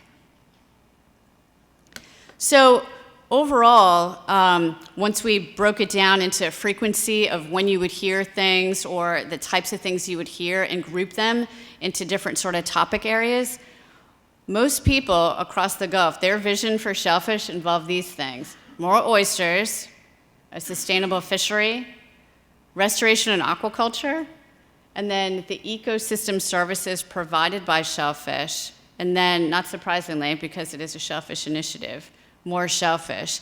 Now, again, there were lots of other comments and things that people had to offer, but I wanted to pull out sort of the top, you know, 3 to 6. I'm always about food and eating, so I was like, I'm going to do it multiples of 6 or 12 or 3, that kind of thing. But these are sort of the top things that did come out as far as vision throughout the entire Gulf.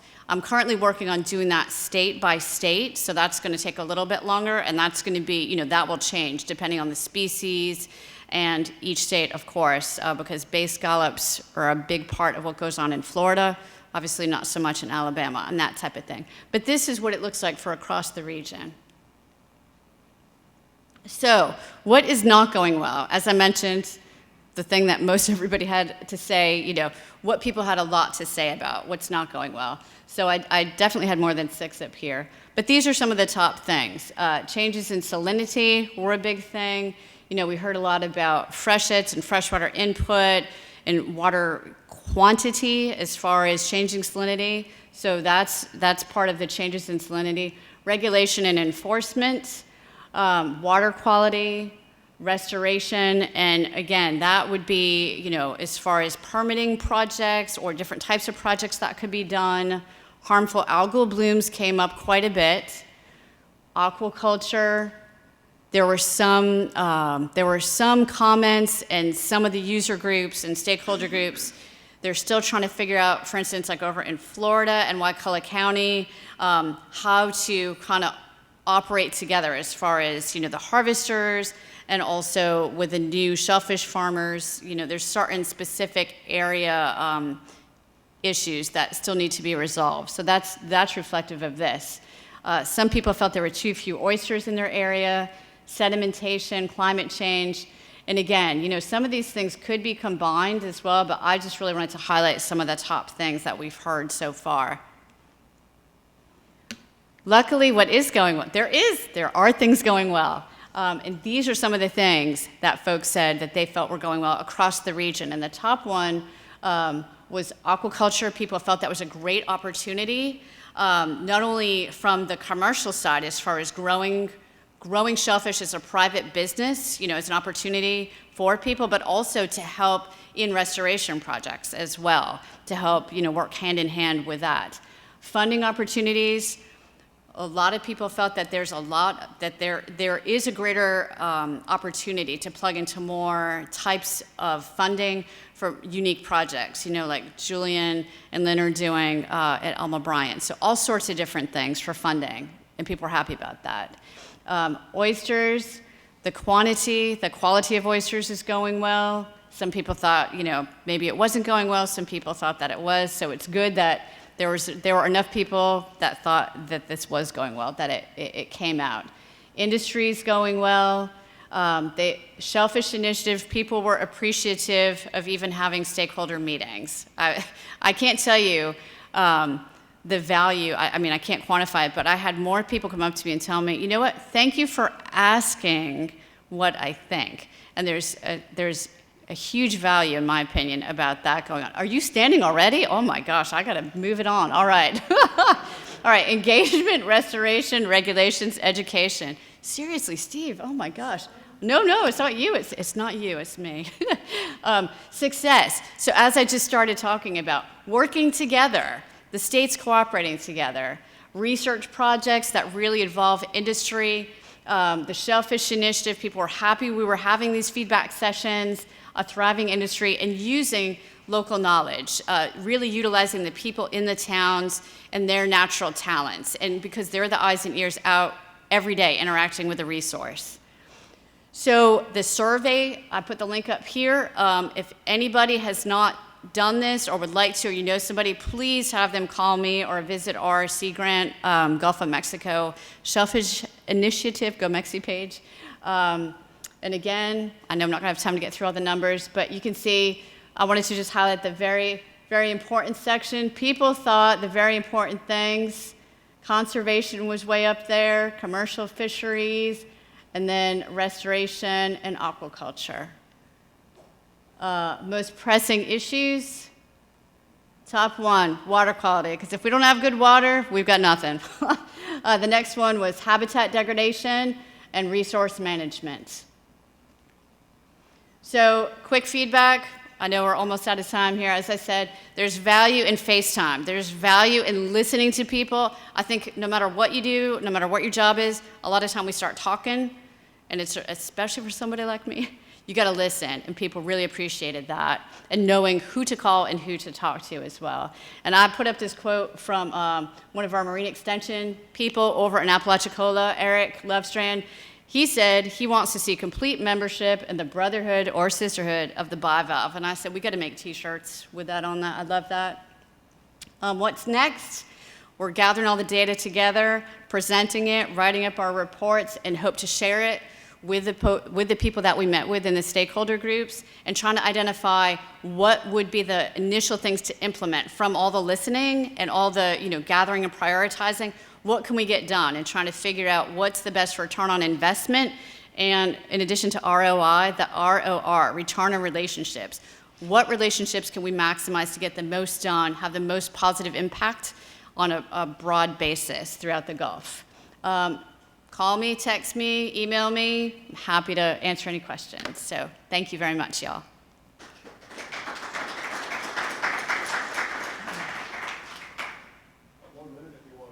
I got one, I'm told I got 1 minute, so, or later.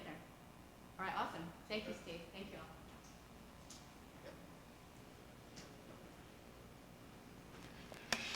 So that reminds me, the points of contact for all the presenters is in the back of the abstract manual, as well as I believe there's a list of those who are indirectly involved with the projects as well. So our next presentation is Scott Rickard. He is at Dauphin Island Sea Lab, works with Bill Walton. Did I say your last name right? I'll say it. It's Riker and it's the Auburn Shellfish. Rickard, Auburn Shellfish Lab. Works with Bill Walton. Go ahead and present on the activities that they're doing over there. He's too nice to say. So the Auburn Shellfish Lab has really been involved in getting off-bottom oyster culture going in the Gulf of Mexico. We started in Alabama, but it's expanded rapidly.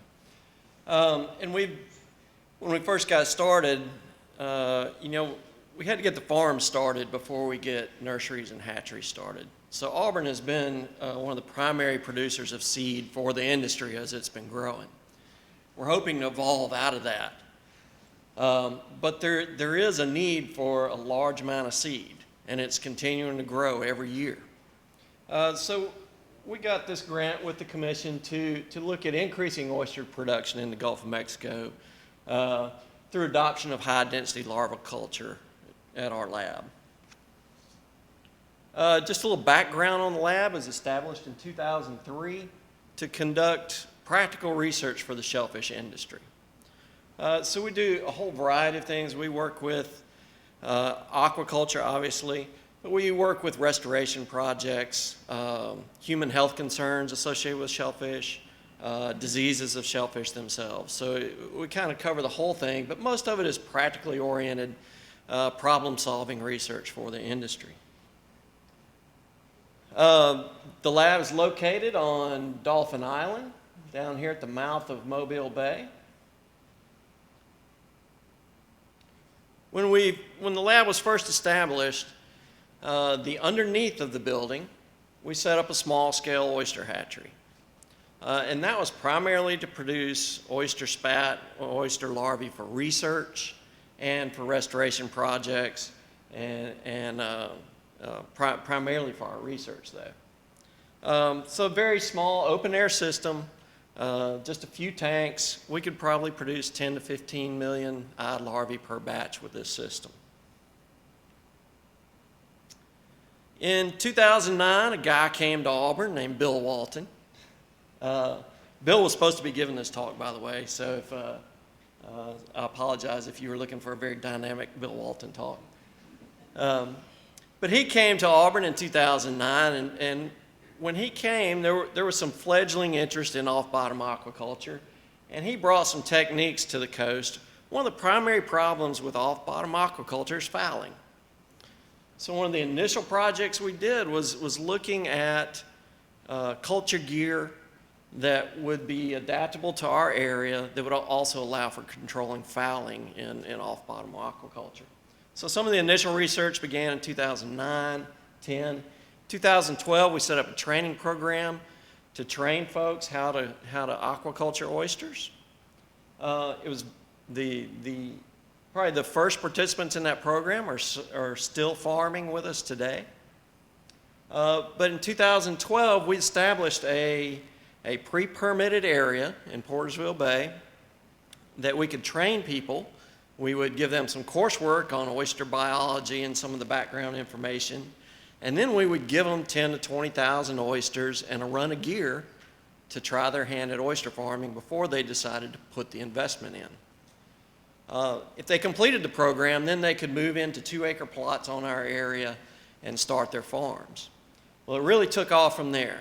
Now in Alabama, we've got 15 operating farms. We're quickly probably going to be up in the 20-farm range by the end of this next year.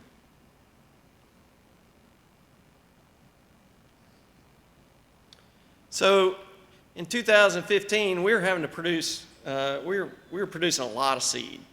for the industry, not just in Alabama, but across the Gulf of Mexico. So in 2015, we expanded our capabilities from those small tanks you saw to these much larger. These are 4,000 liter tanks, and we had 12 of them. We put in some new filtration systems and to expand our capacity.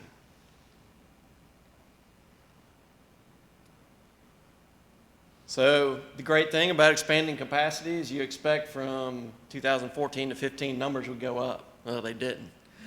All across the Gulf of Mexico, hatcheries really struggled these 2 years in producing seed, and we did too.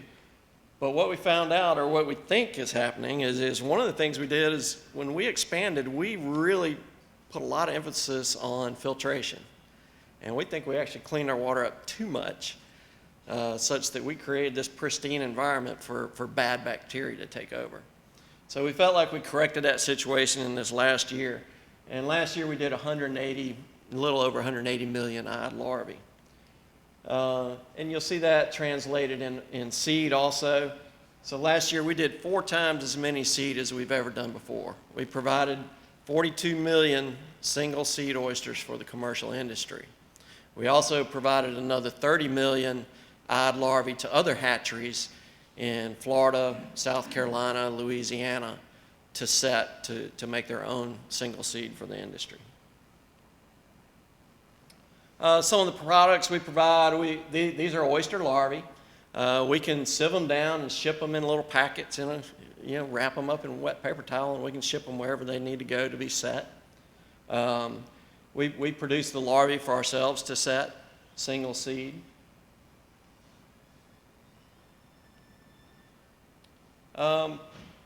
A lot of what we produce for the commercial industry is single seed. The farms take seed at various sizes. A few years ago, to promote the industry, we started pushing the seed operation to nurseries. So now we've got a lot of nurseries operating. So the biggest seed we will sell now is 2 millimeters. So the nursery operators take it from there, raise it to a bigger size to whatever the farms need. We set on shell or a variety of other substrates for restoration purposes to provide this more natural reef type clumps of oysters. And then we maintain large oysters for brood stock and for experimental purposes. So with this grant with the commission, we were looking at expanding capacity by putting in these high density systems. These are flow-through systems. Our old systems were static systems that were drained down every other day. Tanks were cleaned. These systems are flow-through, so you can raise larvae at a much higher density. So this will greatly increase our capacity. The systems are put into a climate-controlled room, so now we can expand our season. So we can start spawning earlier in the spring and run later in the fall.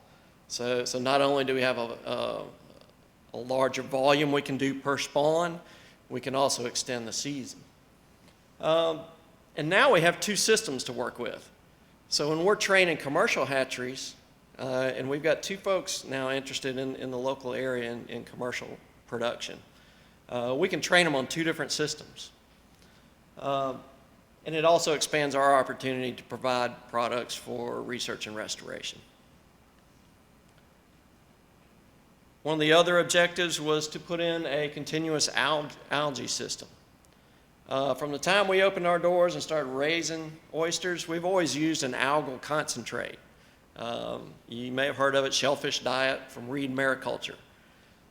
It's worked well for us. But there's always the question, well, how would it compare to live algae? And now that we have these new systems, we got a greater demand for algae. So we're putting in a continuous algal production system, and it's a bag system. But the other thing is most commercial hatcheries raise their own algae. Very few use the algal concentrates. So we need not only to train our students, but if we're working with commercial interests, we want to be able to train them in how to raise algae. And it also allows us to make that comparison between an algal concentrate and live algae. And the final objective was to install a broodstock conditioning system. Again, this will help us expand our season because now we can condition oysters to spawn anytime we want them to. But it also will improve the gamete quality. We can control temperature, condition these oysters up. We'll get more consistent spawns. Typically, we get our peak spawns in the late spring. And as we get to the middle of summer, the number of eggs per spawn goes down. And then we get another minor peak in the fall. We've always been able to get adequate numbers, but now we can get more consistent numbers across the season. So I'm going to go through each of these systems and show you what we've done with the grant. Real quickly, this is kind of a comparison of a high-density system versus our static system. 4,000-liter tank, a 400-liter tank. This is a static system, gets drained down every other day. This is a constant flow-through with water constantly flowing through the system, so you can stock it much higher. So static system, 10 larvae per milliliter. The flow-through system, 100 larvae per milliliter. What we hope to harvest out of this is about 12 million larvae per tank of odd larvae ready to set, whereas in this much smaller footprint, we're getting 20 million larvae, potentially. So in a much smaller footprint, our main hatchery is about 4,000 square feet. This hatchery is about 400 square feet. So we can do as many larvae, actually more larvae in this smaller flow-through system than we can in the rest of our hatchery. So this has been a tremendous addition to the capacity of the hatchery. The components of the system, these are the larval tanks here. We've got some algae reservoirs. When I get to the algae systems, they will feed down to these tanks, and then the algae is fed through a loop system to these tanks. On the other side of the room, a couple more high-density tanks, a reservoir. This is filtered seawater, comes into here and recirculates through and feeds these tanks. We'll go through in a little more detail. The reservoir has a float valve on it, so that as water goes through the system and the reservoir drops, new filtered water comes in automatically. And it's a loop system, so this is the return from the loop system. Water, it's a very small pump that feeds the system. It goes through some one micron filter, so this is continually polishing the water feeding to the system. An inline heater. And also this room is climate controlled. So we can keep the environment at optimal conditions for raising larvae no matter what time of year it is.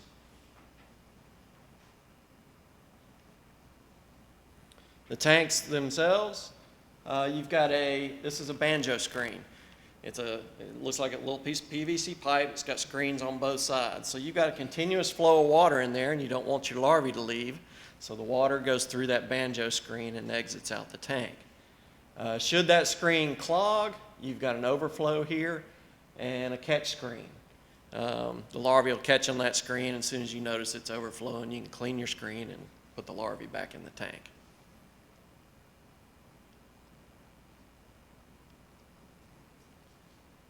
The valves to the tank, the larger valve feeds the water. We can feed the water up to about 3.5 gallons a minute.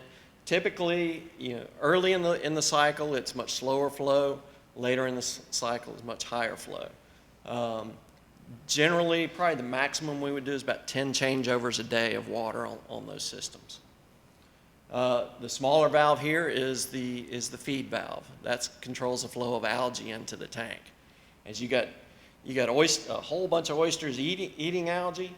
Some of it leaves the tank as new water comes in, so you got to constantly be feeding algae to the system. And then the air just pipes into the bottom of the system. These are the algae reservoirs. There's 2 of them, and algae flows from the laboratory that's upstairs, will flow into these tanks as it's produced. And then every day we'll switch tanks so that we can always keep that one tank clean. That's the main thing with these cultures, is you want everything to be as clean as possible. As a backup, we've got you see a little mini fridge here. it'll have peristaltic pumps, and I'll show you that with the broodstock system. But if we are running short on live algae, we can still supplement with the algae concentrates. Float switch on the pump just controls the flow. If the water level in the reservoir gets low, it'll shut the pump off. Okay, so moving on to the algae systems, comparing our old, the way we used to do it, using algae concentrates, and this is still, we'll still use a lot of this. Compared to the live algae systems. This is the type of system we're putting in. So some of the pros, this is reliable. It's always there. You can always keep it in the fridge. It's got a 3 to 4 month shelf life. And if you run out, you call up Reed Mariculture and they'll send you some new stuff overnight. It's low cost, relatively low cost. So this is $40 a bottle. It takes us about $400 of algae to get through a spawn. Pretty low cost when you compare to what it takes to raise live algae in personnel and footprint and power and chemicals and everything that goes with it. The cons is it's not a live product. It will settle out. We put a lot of energy into keeping that in suspension. So with live algae, it's going to stay in suspension. We're not going to have that settling issue. And there's some question about the nutritional quality of live versus a concentrate. The cons I mentioned, takes a lot of space. There's a lot of cost associated with it. It takes some personnel. So this is the system we're putting in. John Supan over at LSU, he's been working with us on this. He's done a lot of this work in the past. We'll have a starter culture system over here with flasks. We'll start with some 500 milliliter flask, grow our cultures up, move them up to some bigger 3-liter flask. And then those will come to our bag system where we inoculate these huge plastic bags in these cages and grow the algae. You'll notice the neon, the LED red and blue lights, those are conducive to growing algae. We mirrored the walls behind everything to reflect all that light, get as much light penetration for growing that algae. And then over here is our supply of water to the system. It's a continuous flow-through system. So we need to supply water to it continuously. And it's a continuous harvest system, so there's a catch basin down here to catch the algae and then feed it down to our larval systems. The water system, this first tank here we'll pump new seawater in there, we'll chlorinate it for a day, and it will filter through a 1 micron filter continuously. And then the next day we come in, we dechlorinate it, we pump it through a carbon filter into this tank, and that's what will be used to feed to the system for that particular day. That water then on its way to the tanks, or to the cages, goes through a UV sterilizer, another 1 micron filter. Most of the water recirculates back to the reservoir, and then we bleed off water to the algae system. Kind of hard to tell against the caging, but there's a feed line right here that feeds water into the bags. And as that algae grows and as the water level rises in that bag, it hits a certain level and starts overflowing into this harvest line. The harvest line comes into this catch basin. It's got a float switch. When it gets full, it pumps algae down to our high density systems. And then finally, we've got a steam generator for steaming all our lines periodically to keep it really clean. The air system, you've got a manifold that feeds air to the bags. Piston pump down here is the air supply. It goes through an air filter. And then right there, that little black knob right there, that's a CO2 injection port. And then all that goes through a UV sterilizer. Then outside, we have our CO2 source that feeds into the room. We were starting to run out of room. That's a very small footprint in that room, so we had to move the CO2 source outside. The other thing is this is a lot of weight on this floor. When you get these tanks full of water and these cages full of water, So we had to go in and double up the structure underneath that floor to support that weight. So there's a tremendous amount of effort that went into just creating the room for this. Finally, we put in a broodstock system. The broodstock system has its own enclosed room, is climate controlled. If you've ever used these Mitsubishi mini split units, they're great for heating and cooling small spaces like this. This system is a semi-flow-through, semi-recirculating system. So you've got new water coming in here, and it feeds in a loop system. You've got a hot reservoir, or a hot reservoir and a cold reservoir, and you can mix temperature at your tank level. Then each tank recirculates through its own biological filter, and it can have its own temperature control. So you got a little new water coming in. Each of these tanks will turn over about once a day, but most of the water recirculates, and so you can maintain temperature. So you're going to have a little new food coming in from the raw water. It's coarsely filtered to 50 microns. But then over here, you're also going to have a constant feed of algae from an algal concentrate from this refrigerator and peristaltic pump system. Looking a little closer at it, these are the tanks. Got their oysters in there. Small recirculating pump here, pumps water into this biological filter, recirculates to the tank. There's air fed into each tank. This is your heater controller. So each tank the temperature can be controlled for each tank. So if oysters are in good spawning condition, we can just cool that tank down and maintain them at in that condition. But if they're in poor condition, we can lower the temperature, fatten those oysters up, then start raising the temperature on them over a series of weeks, and they'll start producing gametes. So all these systems can be controlled independently of each other. So that allows us to stage stuff along. We can maintain stuff in good spawning condition, but we can also stage stuff so that we've always got something ready to spawn.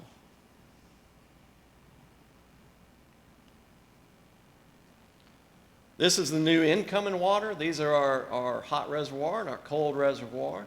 You've got new water that comes in here, controlled by a float valve.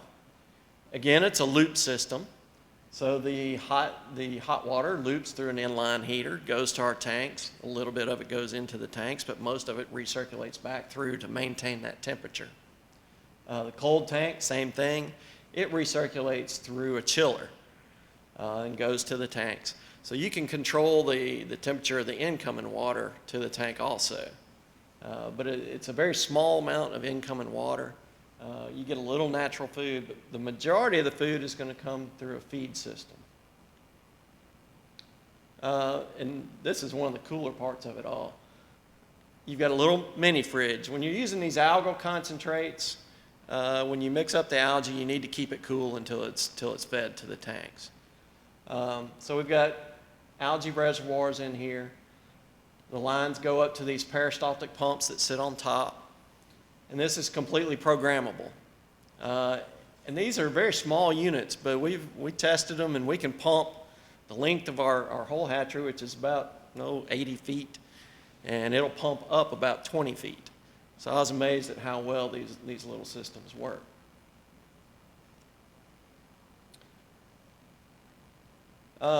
So again, these are completely programmable, and you can actually control it with an app on your smartphone.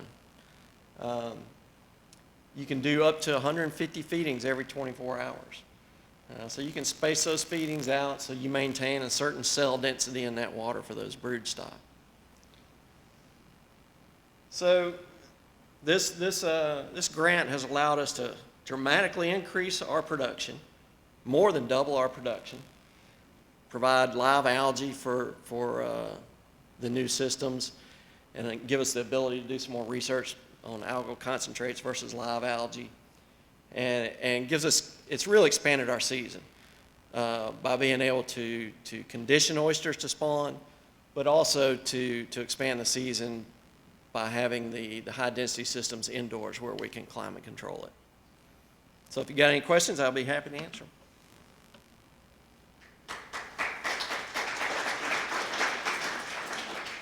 Julie? Are the species of algae that you plan to culture different from what comes in the culture? It will be some of the same species. We don't have enough space to grow them all. The reed mariculture product has 5 or 6 species in it. We're going to culture 3. Ice crisis, Pavlova, and Catastrophes. Are you going to do it year-round or just during spawning season? We will be doing it anytime we're spawning oysters. Well, what I was wondering, is there a possibility of having Auburn University Shellfish Lab concentrate? The capacity of the system, I mean, we'll use every bit of it. It's not a big enough system to be an outside source. Yes. You mentioned the flow-through versus static. The production is 20 million versus like 12, almost Right. double. Is that a real production? Have you guys actually We'll done be- that yet, or? That is a theoretical Okay, production. okay. We will be putting these systems into use. We're actually going to National Shellfish Association meetings next week. As soon as we come back, we're going to be cranking up. So I can tell you next year how well they work. But that's what they're reported to be able to do.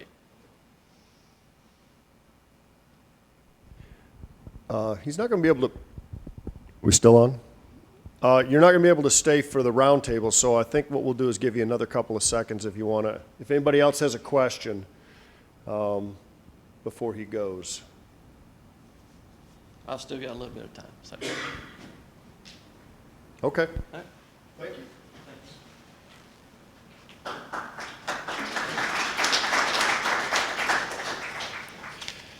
Well, certainly not least but last, is Dr. Yang, University of Florida, and she's going to talk about the triploid production that they're doing over there at their lab. So go ahead and we'll let you go. And do you want this down a little? It's okay. Okay.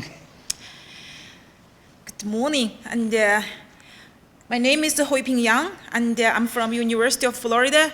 I started my job at UF since July 2014. It's a little bit over 3 years there. Today, I will give a presentation about the project, our working progress on the project titled as Initiation of an Oyster Tetraploid Program for the Gulf of Oyster Industry. Here is my name and my phone number and my email. If there are any questions, and you can email me or contact me.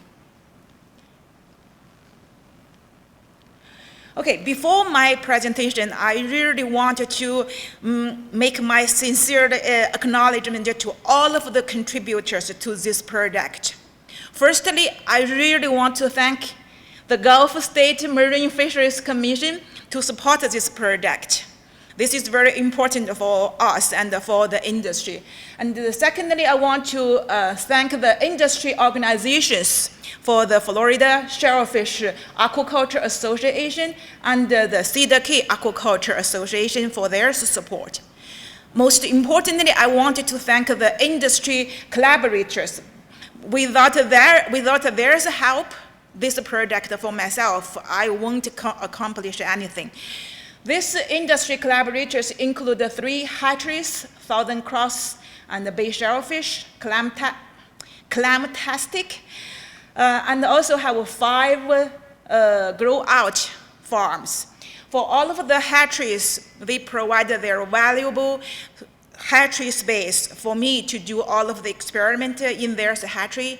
The University of Florida doesn't have the Alabama they're talking about. They have a very good shellfish kind of a research lab. We do not have that. And also the 5 farms that they help me to year-round culture of the experimental oysters.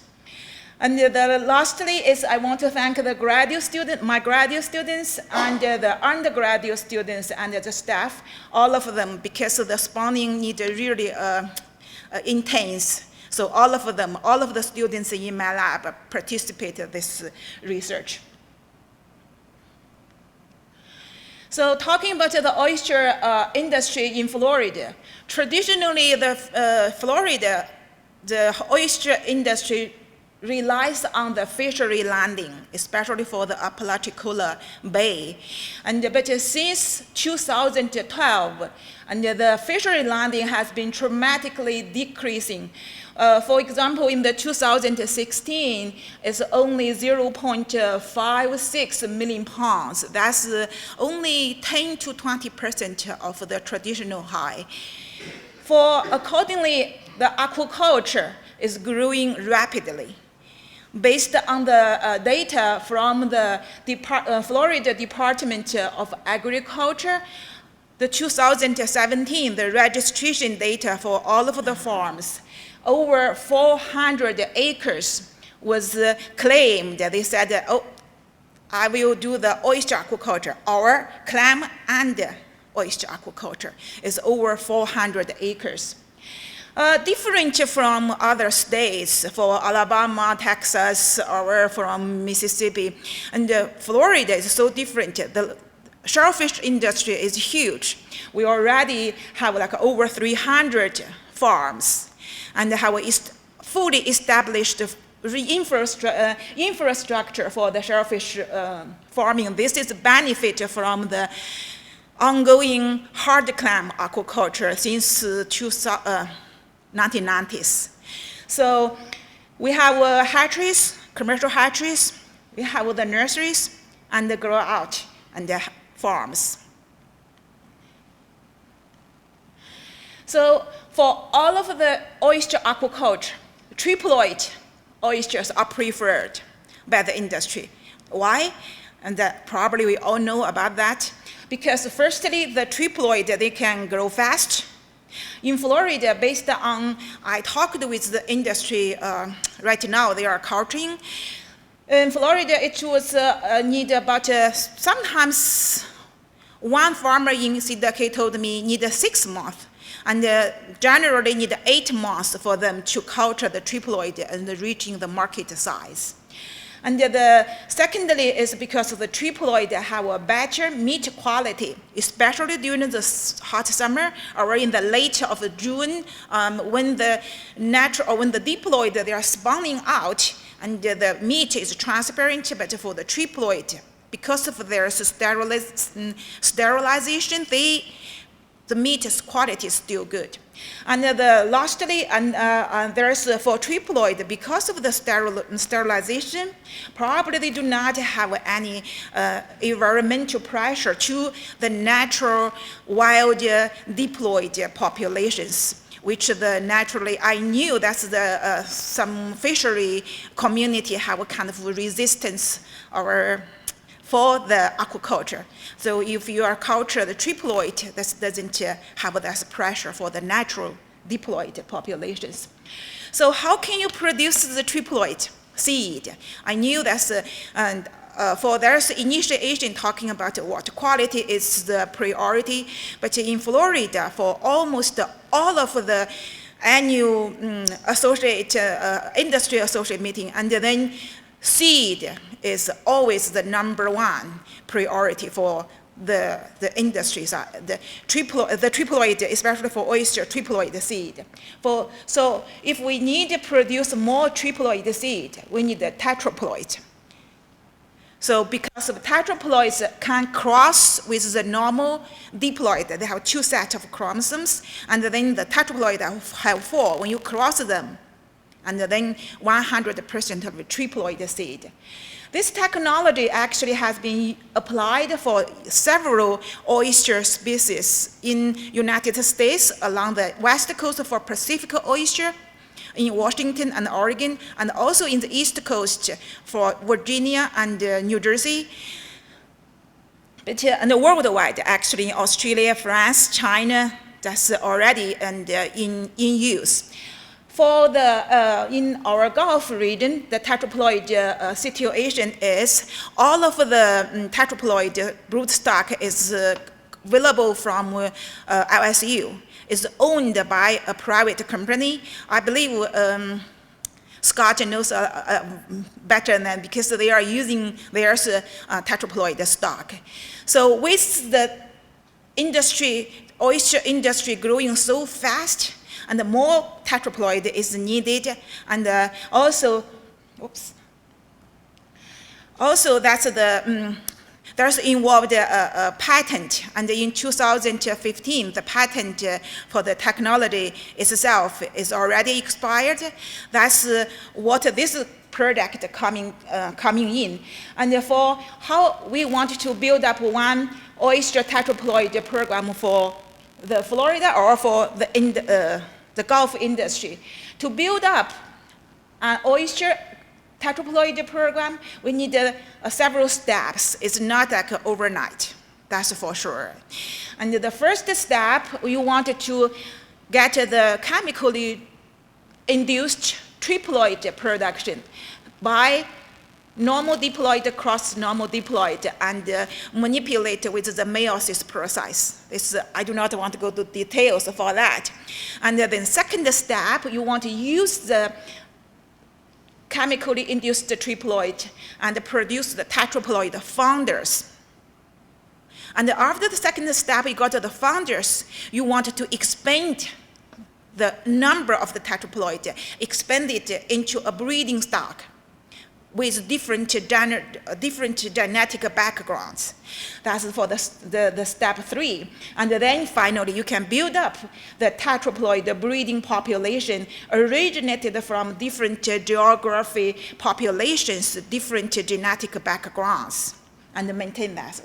For the product today I'm presenting is the first step. We worked on the 2017, supported by this project here. Oops. Oh, sorry, this goes to my. Firstly, and we did the spawning, and we in the 2017 we collected the brood stock. The brood stock we collected from 6 locations in Florida, along from Port Charlotte and Sarasota, Cedar Key, Wacala, Alligator Harbor, and Pensacola Bay. And here you will see that's the first, that's the oyster, that's the wrap for us to do the strip spawning. Actually, I can use this, right? For the strip spawning. And this is after, under the microscope, that's the oocytes, or say eggs. And for each of the female, we collected the eggs in the individual beaker and try to control the quality, and then we combine them, fertilize them, manipulate the meiosis, and then larval culture for the triploids. In totally, from March 2017, from March to May, that's 3 months, and we made 11 field spawning trips. What I said, I went to the local hatcheries and go there, pack everything on the truck, and in the early morning we just go there, make the spawning there. And then totally there's 24 spawning trials. Here you can see that's the undergraduate students and the graduate students and the local, that is the one from the staff from one hatchery. After got the larvae, and for all of the 24 spawning groups, triploid larvae were produced, and the triploid percentage ranging from 20 to 70%, and in all of the 24 groups. But eventually, after the 2 weeks or more than 2 weeks, the swimming larvae stage, and spat, I would say spat was harvested in 5 groups and beyond the metamorphosis. So here, that's the spat. We harvested them, and then we clean them, count them, and then from here, they are ready to go to grow out farm. That's the 3 stage, and the presenters before me already talked. That's hatchery, nursery, and grow out. And then before they going out for the grow out, and we did the individually check the ploidy to see what the exact percentage they are. Here, that's the seed. Oh, after the nursery stage, we said that we harvest 5 groups of the spat, but after the nursery stage, unfortunately, we lost the two groups. We have 3 groups, and finally, turned the seed turned into the bigger seed and ready to go out. From this, oops, sorry. Oh. Okay. From this seed, that's what the date we checked. The ploidy ranging from 38 to 57%. And that's the broodstock coming from the cedar key and the Wakala. And there's totally about 65,000 seed were produced. And this seed was sent to 7 grow-out farms. They helped us to culture them. And one of them is, some of them is this kind of way to floating culture, some of them on the bottom, and some of them is online. It's a long line system. So I really, this year, because of my lab do not have this capacity, culture the larvae or culture the oyster, I really, really appreciate the help of the industry. They do all of this for free. So, and I want to acknowledge them, and all of them here. This is John Gill from Southern Cross, and this is Mr.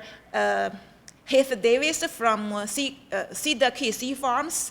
This is Miss Anthony Hinkle from Clam Static, and this Mr. Steve Cushman from Wakala, and the oyster mom, Miss Keller from Wakala, and this one is Mr. Curtis Hamill. He doesn't.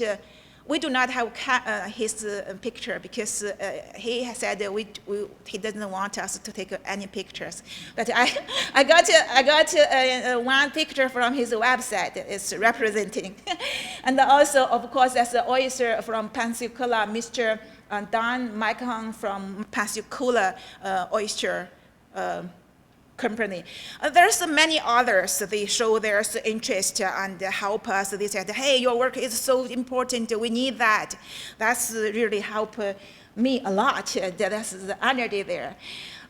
In the whole product, the ploidy determination was done by using the flow cytometer, as we have in my lab. And the first year I started my program, I got an equipment product from the UF. We'd be able to buy one of this. It's a BD Accuracy 6. We do some other stuff and also do the ploidy. Is one protocol was developed by using the PI staining, and also that's what we said for the larvae. And at day 2, day 3 after the treatment, we just pull several hundred for the larvae to do estimation of the ploidy, and for the spat. And when it's ready, it's very small, and we just take the whole soft tissue. But when they are adult, and the tissue, we just take one piece of one thread of the gill, be able to run them and to see which one is diploid, which one is triploid. Actually, we also help the industry right now for the 4C company and doing the tetraploid confirmation too. This table is the most updated one. That's we did, the oyster in the grow out land. We also constantly take them back, clean them up, separate them into different, they get growing up. And all of the 3 groups of the oysters right now, they are in the adult size, pretty big right now.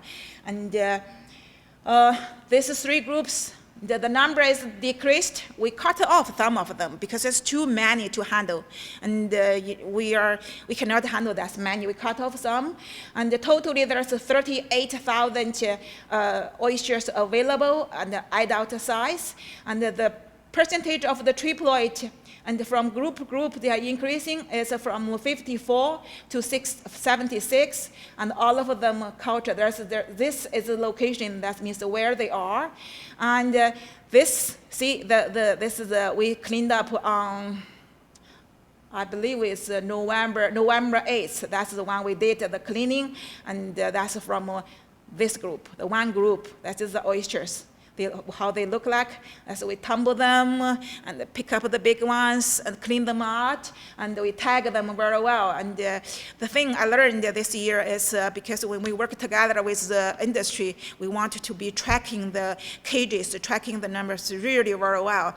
I learned this in a hard way, but we did like using double tag. We're using the regular this kind of tag and using bead, tag them twice, and by that way we never messed up about that. These oysters are the working population for us to continue for the second step of the tetraploid program this year. Actually, just last week we pulled out one cage. They are not ready yet. We opened some. Actually, today, when I come in here this morning, I sent a message to the students, and we are pulling out another location, the cage. We want to see they are ready yet or not yet, and we will start to do the spawning now. So overall, I want to see this program and the outcome. I would say a total of 38,000 of chemical-induced putative triploids were produced. This will, the first step for the tetraploid program. This gave us the foundation, and we have more than enough and to use this year for use them. And secondly, through this project, the industry participation and the collaboration was developed really very well. And the third, the students and the staff were trained, and all of the students in my lab, and the 3 graduate students, 3 undergraduate students, they trained, they know all of the process from the oyster strip spawning and fertilization and the flow cytometry use. Everyone and get trained. You know, one undergraduate student, and he graduated in May, and he told me, hey, you know what, I got a job. And I said, where's your job? The UF flow cytometer center. Because he learned the flow cytometer use in this lab, which is good for him and for me too. For the extension materials and the publications, we do have created one PPT presentation. Whenever we go to the local hatcheries, we talk with the staff. We give them a presentation for how, because it's kind of like a triploid, a tetraploid. What you are talking is feel like a very confused. We just presentation. And also, I have one. We created one of the EDIS publication. It's reviewed from the UF. It's called the UF. Electronic Data Information Source, and it's in review right now. And also have one presentation to the Florida Sea Grant Coastal Science Symposium last year, what we did. And our lab is new. It's just 3 years here. And this is our lab's logo for our Facebook. And I encourage you all, like us, and every week, and all of our research and extension activities, we updated, we tried to update every week. And also the lab has one of the websites. Both of them, the student is running this, and then they are trying to constantly update.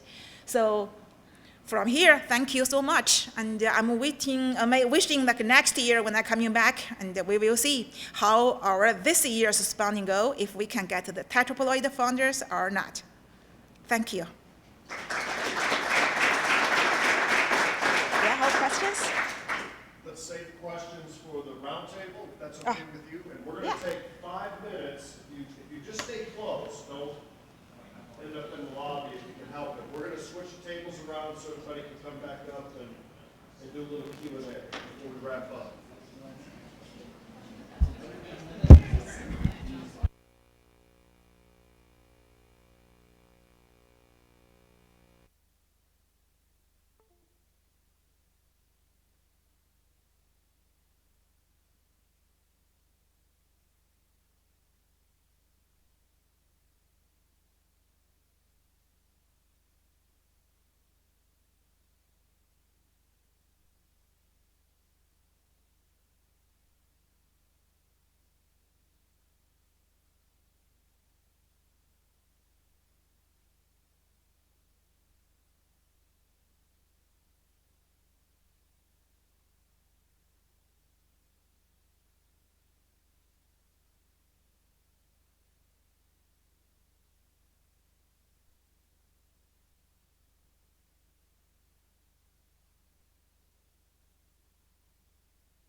I think we're ready.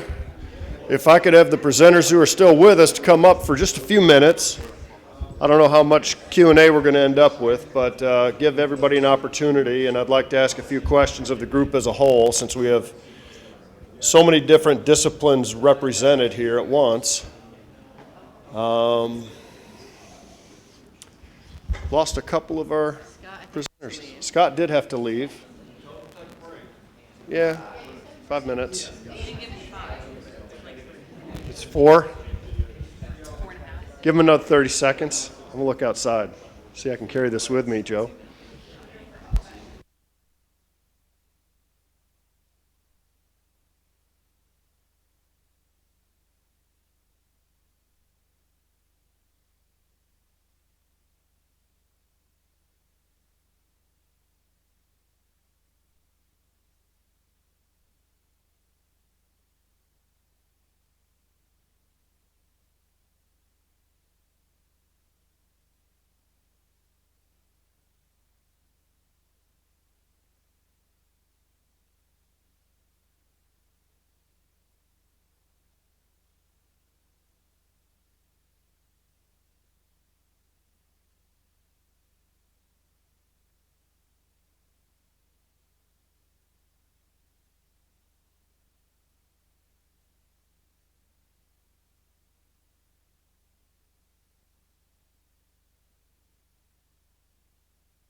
When Blankenship finds us, we'll add him.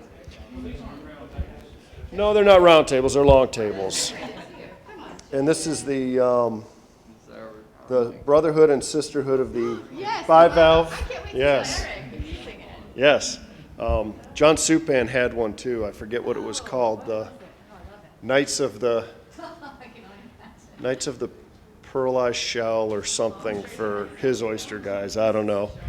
Well, if anybody has questions in general for the group as a whole or individuals about their presentations, give you all a chance to ask.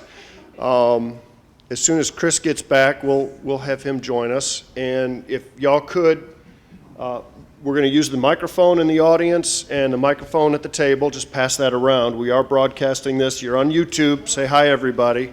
Oh, and happy Pi Day, in case you didn't know. So if anybody has a question to start, otherwise I'll have to seed the group with a question. Did we get pie at lunch? Maybe. Could be pie, maybe cake. Matt. And if you would, just state your name for the whole group when you do ask a question from this point. So my name's Matt Nuttall. I'm from the University of Miami, and I know very little about shellfish aquaculture, so this was actually kind of a fun morning. I guess my question isn't so much about the aquaculture side of things, but a lot of talk about getting these programs up off the ground, and so it's very, first kind of steps of aquaculture and kind of spreading the word. I'm curious, has any stakeholders kind of expressed concern as these programs get developed, as they're starting to invest capital with funding as far as enforcement goes, moving into new areas in terms of water quality monitoring, and I'm wondering if additional funding is kind of needed on the back end of this, and whether we're seeing any of that funding, or whether are we going in that direction beyond just the aquaculture side of things? So I'll take the first stab at it. So in my state, Texas, where it didn't happen, one of the first things was the Department of Health saying, look, their stance, they didn't have a stance on aquaculture per se, but they said if it goes forward, obviously that's going to require more monitoring.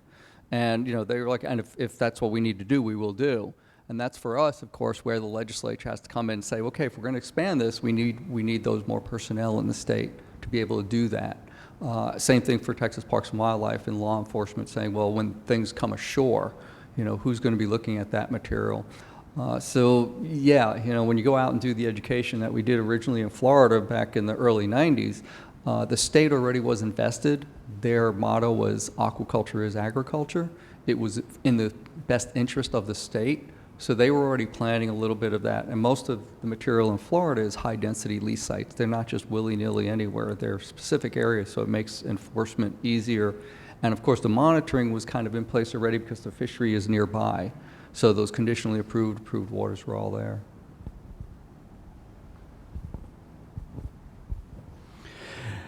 Yeah, our health department and then our marine resources division, we spend a lot of time monitoring the public reef and the public resource, and so as that has diminished over the last few years, and this has increased, we've shifted some of our focus there. But one of the problems we had early on, or one of the concerns I guess we had from some of the farmers early on, was security of their cages and watching their facilities and where they had their crops. I think that a lot of them expected our officers to spend an exorbitant amount of time protecting their investment, which we do patrol those areas, and if we see something there, we do, act like we would anything else. But we look at it like a farmer who has crops, or a bank. They pay a security guard to guard the bank. They don't put a city police officer there 24 hours a day to do that. And so we look at that. We try and work with the farms to help protect their investment, but it's really that is a part of the cost of doing business, is to do something to protect your investment. One strategy we have along that same line is by having hopefully up to 25 smaller farms. There's usually always somebody out there at any given time. Auburn University also already has a couple of security cameras that are going to be installed. We're providing the Department of Conservation with a list of people who are authorized to be there. So it's kind of, hopefully it's going to be a situation where we're all looking out for each other.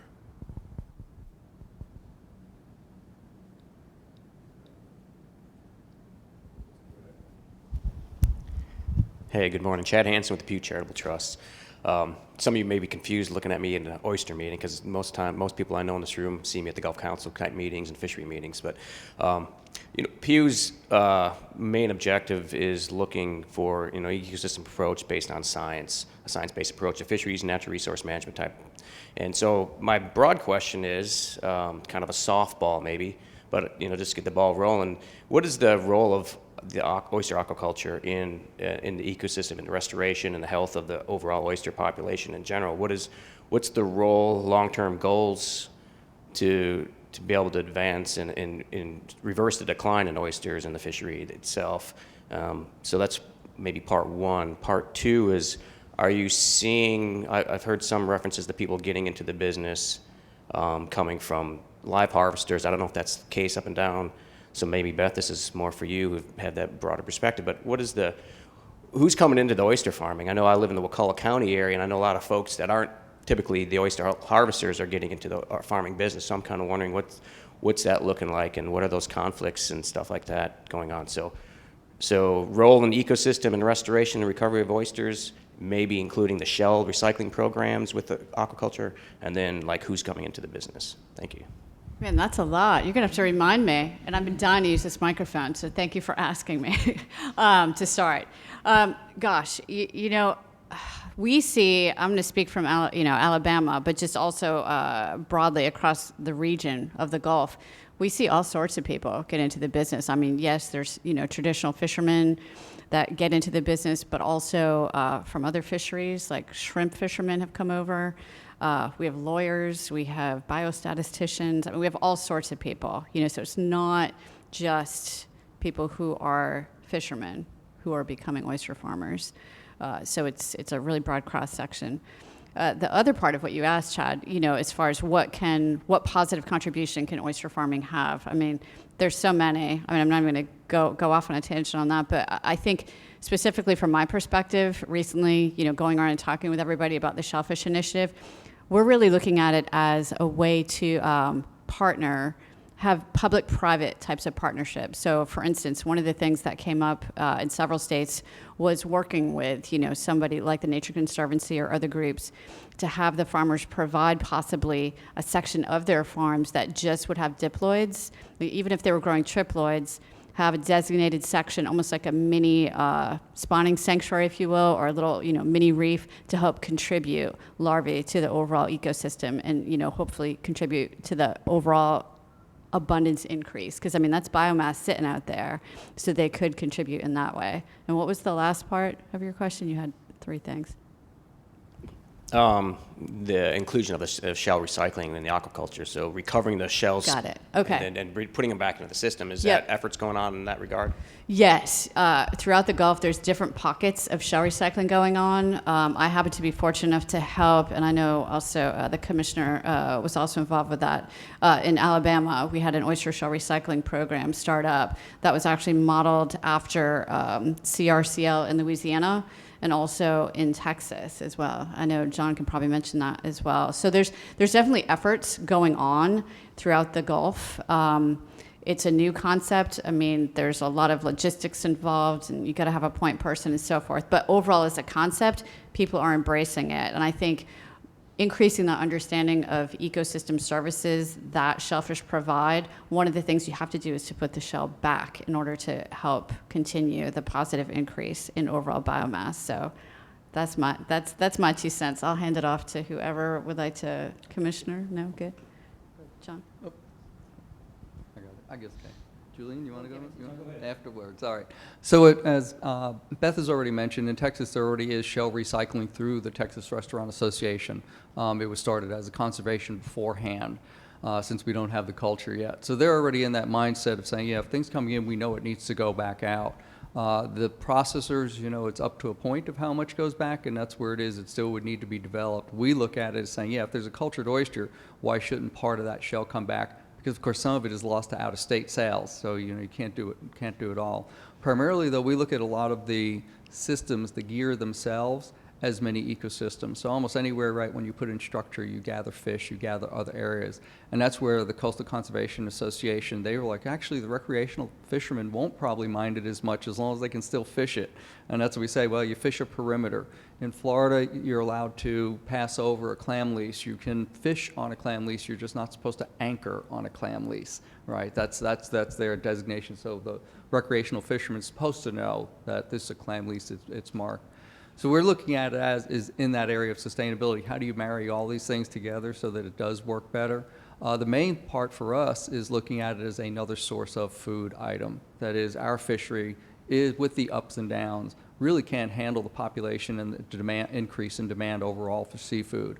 And so we're looking at it as that one, saying, okay, look, we can provide it because we have a limit already of what Mother Nature provides out there. And if possibly during some of these catastrophic times, we may be able to avoid a total catastrophe by having it spread out amongst the state. Right now, it's primarily Galveston Bay, although the other bays produce fishery. We really don't have that culture there. All those private leases only in Galveston Bay. Julian, I'm sorry. I'm just going to say one quick thing.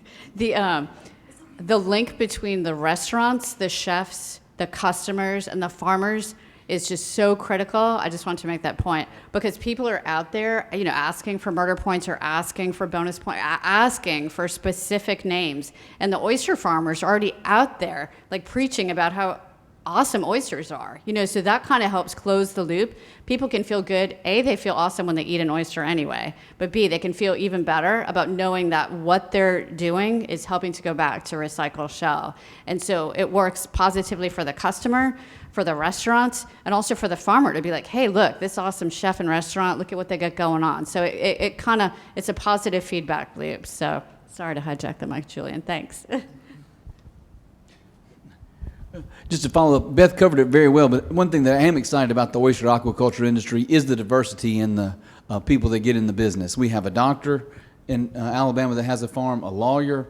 We have some people that were very successful in the shrimp business that didn't want to have all their eggs in one basket in shrimping, so they've invested some money into this oyster farming, and now they have the largest farm in Alabama. So they still have their shrimp business. Still have shrimp boats, but they're also doing this oyster aquaculture as another portion of their portfolio for their business. We have one oyster processor that sees real benefit in this, and so he's has people that he's contracted with or in the business that sell to him for the aquaculture product to go along with the wild caught product.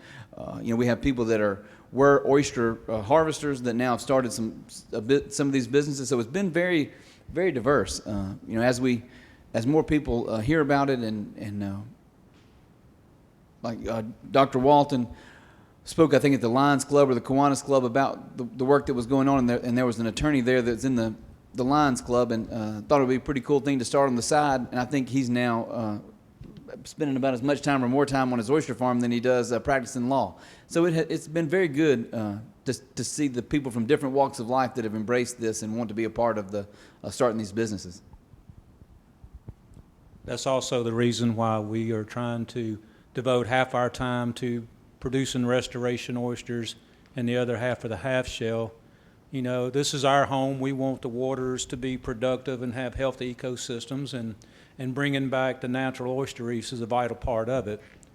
And also, too, a lot of the not commercial, but the recreational fishing guides, they're finding out that one of the best places to fish is around these oyster farms. And one of the things that we want to try to do long term, not just recycle the shells, we want to take it a step further and put shells with live oysters back out in the water. So we want to try to do everything we can do to make it a balanced approach to oyster farming.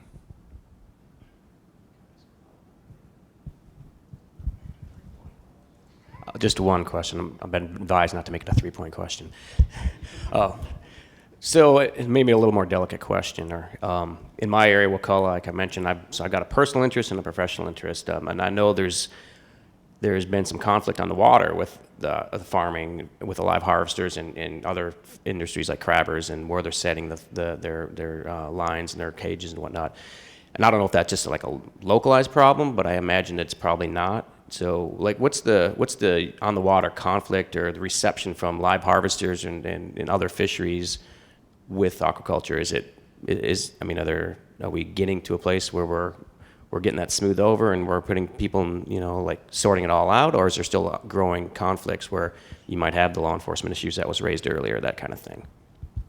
Well, one thing is I have the eyes and ears of a lot of these people's children, and so that's one way I try to get them to understand. For one thing, like, we cannot grow oysters in any place that already has oysters.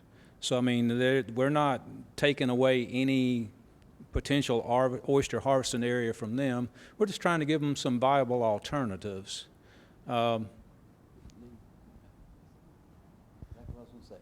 So, I mean, everything I try to do, I try to be proactive, like they say, instead of reactive.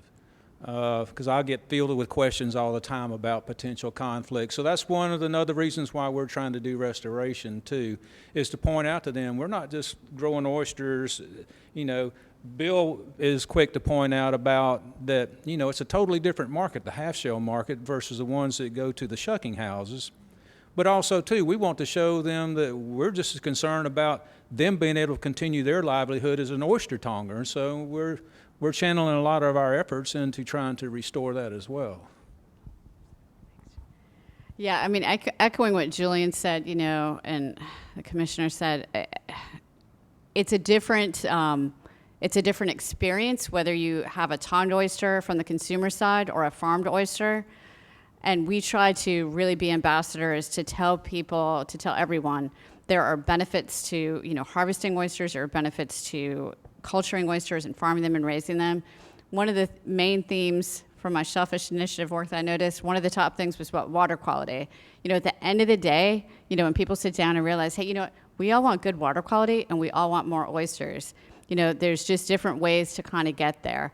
And I think, you know, certain places throughout the Gulf, there's a more of a learning curve that's going on as far as recognizing, hey, you know what, you can have your livelihood, I can have mine, but we can also work together. You know, so I think my perception overall, in my experience, the Gulf as a whole, people are positive and receptive to it. And I mean, that's reflected by the number of farmers, general positive press and interest and so forth, recognizing the environmental benefits. But I think there's definitely work to be done, you know, in certain specific little areas. You know, you're just going to have those conflicts. So, but the good thing is people are having, that's what I was saying, that one of the main takeaways of some of the stuff I did last year with all the people I worked with, people were happy to be asked what they thought and knew and recognized they had to work together. I mean, there was just no way around that. So that was something really positive.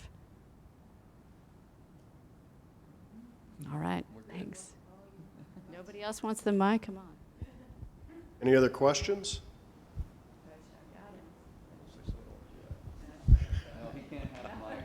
No, put that mic down. Hey. Stand up, Beth, will you? I'm sorry. All right, there we go. Oh, boy. Put on a hat. Well, I think one of the drivers, unless you're a hobbyist or you're into this for just restoration purposes or living shoreline kinds of projects, then one of the underlying drivers here obviously is profit from a culture standpoint. It sounds like, Chris, on the website, I haven't looked at that, but I am going to look at it. It sounds like you've got a pretty good package there for helping people better understand what the financial characteristics are of that culture process. We've done a lot over in Florida and developed packages, software packages and spreadsheets, and I suspect Andrew Rapicki is, if he hasn't done it, he's probably doing something similar or planning on that. Yeah, yes, he is, Chuck. Yeah, and that's not, Andrew's. Andrew is over in Florida now. He used to be, in Texas. He used to be at Florida, and Andrew's been really working with us well, and of course with shrimp industry, he's doing lots of different things at the same time. But he's put out pro forma sheets so that as you go to different groups, you can say this is kind of what you can expect. And what was interesting, of course, is the fishery people already have said it's not for us. And of course, they're already capitalized. They have everything. There's no reason for them to move over to what we think of as smaller scale stuff, as mom and pop. So if they were going to do something, it would have to be on a very large scale. It would be a radical shift in there. But as we tell them, we're not here to put you out.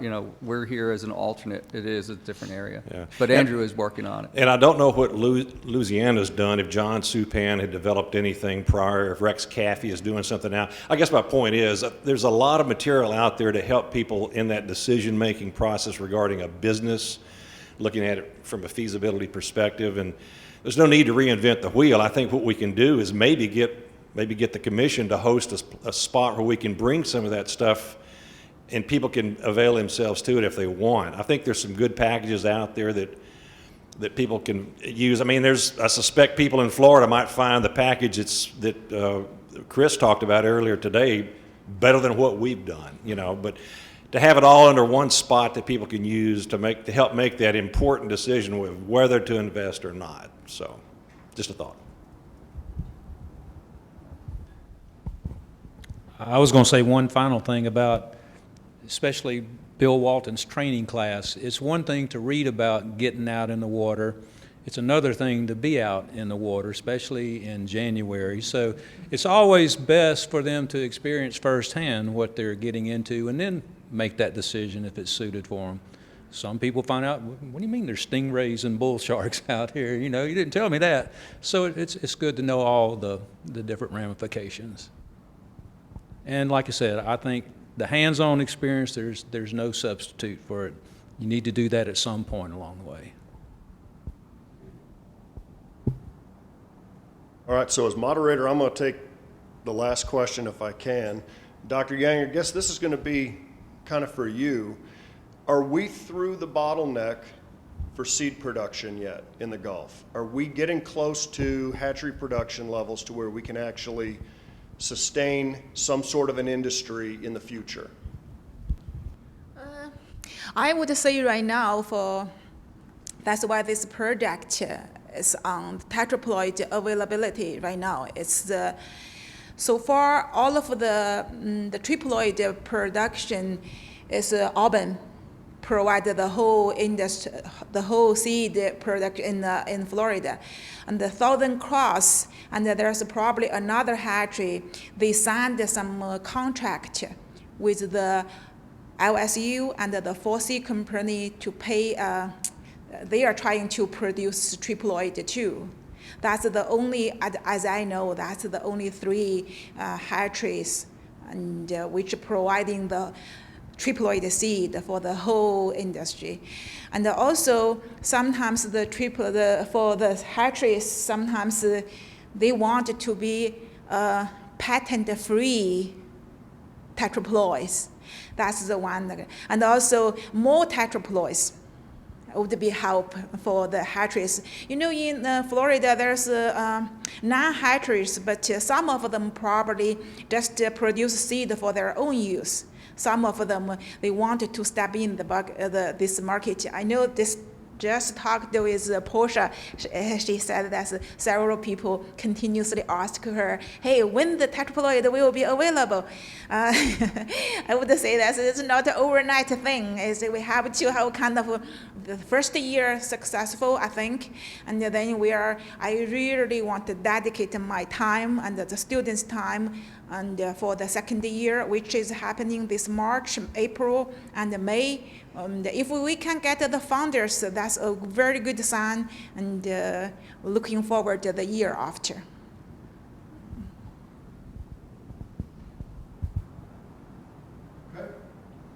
I thank you all for coming. We appreciate it. I think this was beneficial. I'm going to be very short with the wrap-up. Y'all can choose to sit or get up. You're going to have to go. All right. Thank you, Dr. Scarpa. So in conclusion to this is our first year of this small grants project.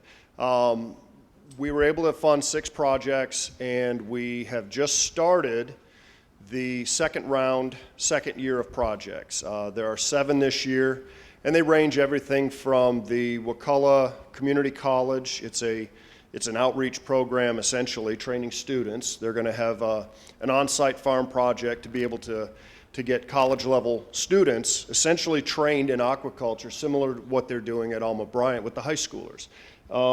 We have several other projects similar. We have a continuation of Dr. Yang's program. We've got Dr. Scarpa is going to continue the next phase of his project in Texas, beyond looking just at regulatory. What are some of the public perceptions and other issues related to establishing off-bottom aquaculture? So hopefully by the time we come back next year, we'll have 7 more projects to be able to talk about. And simultaneously, the Commission is also working in cooperation with NOAA and our 2 sister commissions, the Atlantic and the Pacific States Commissions, attempting to start pilot projects for further offshore aquaculture. So all finfish, mollusks, algae, seaweed, all are fair game. We're in the process of reviewing those now. That should be out and started sometime early summer. So 2 different projects, an inshore and an offshore. And if everything continues to go well, we'll have a lot more projects to talk about in the future. So if there's nothing else, I thank you all. I think this was a great session. I thank our speakers and all of you for coming. For everyone who registered, the luncheon is next door starting in a few minutes. And other than that, I think we're adjourned. So thank you.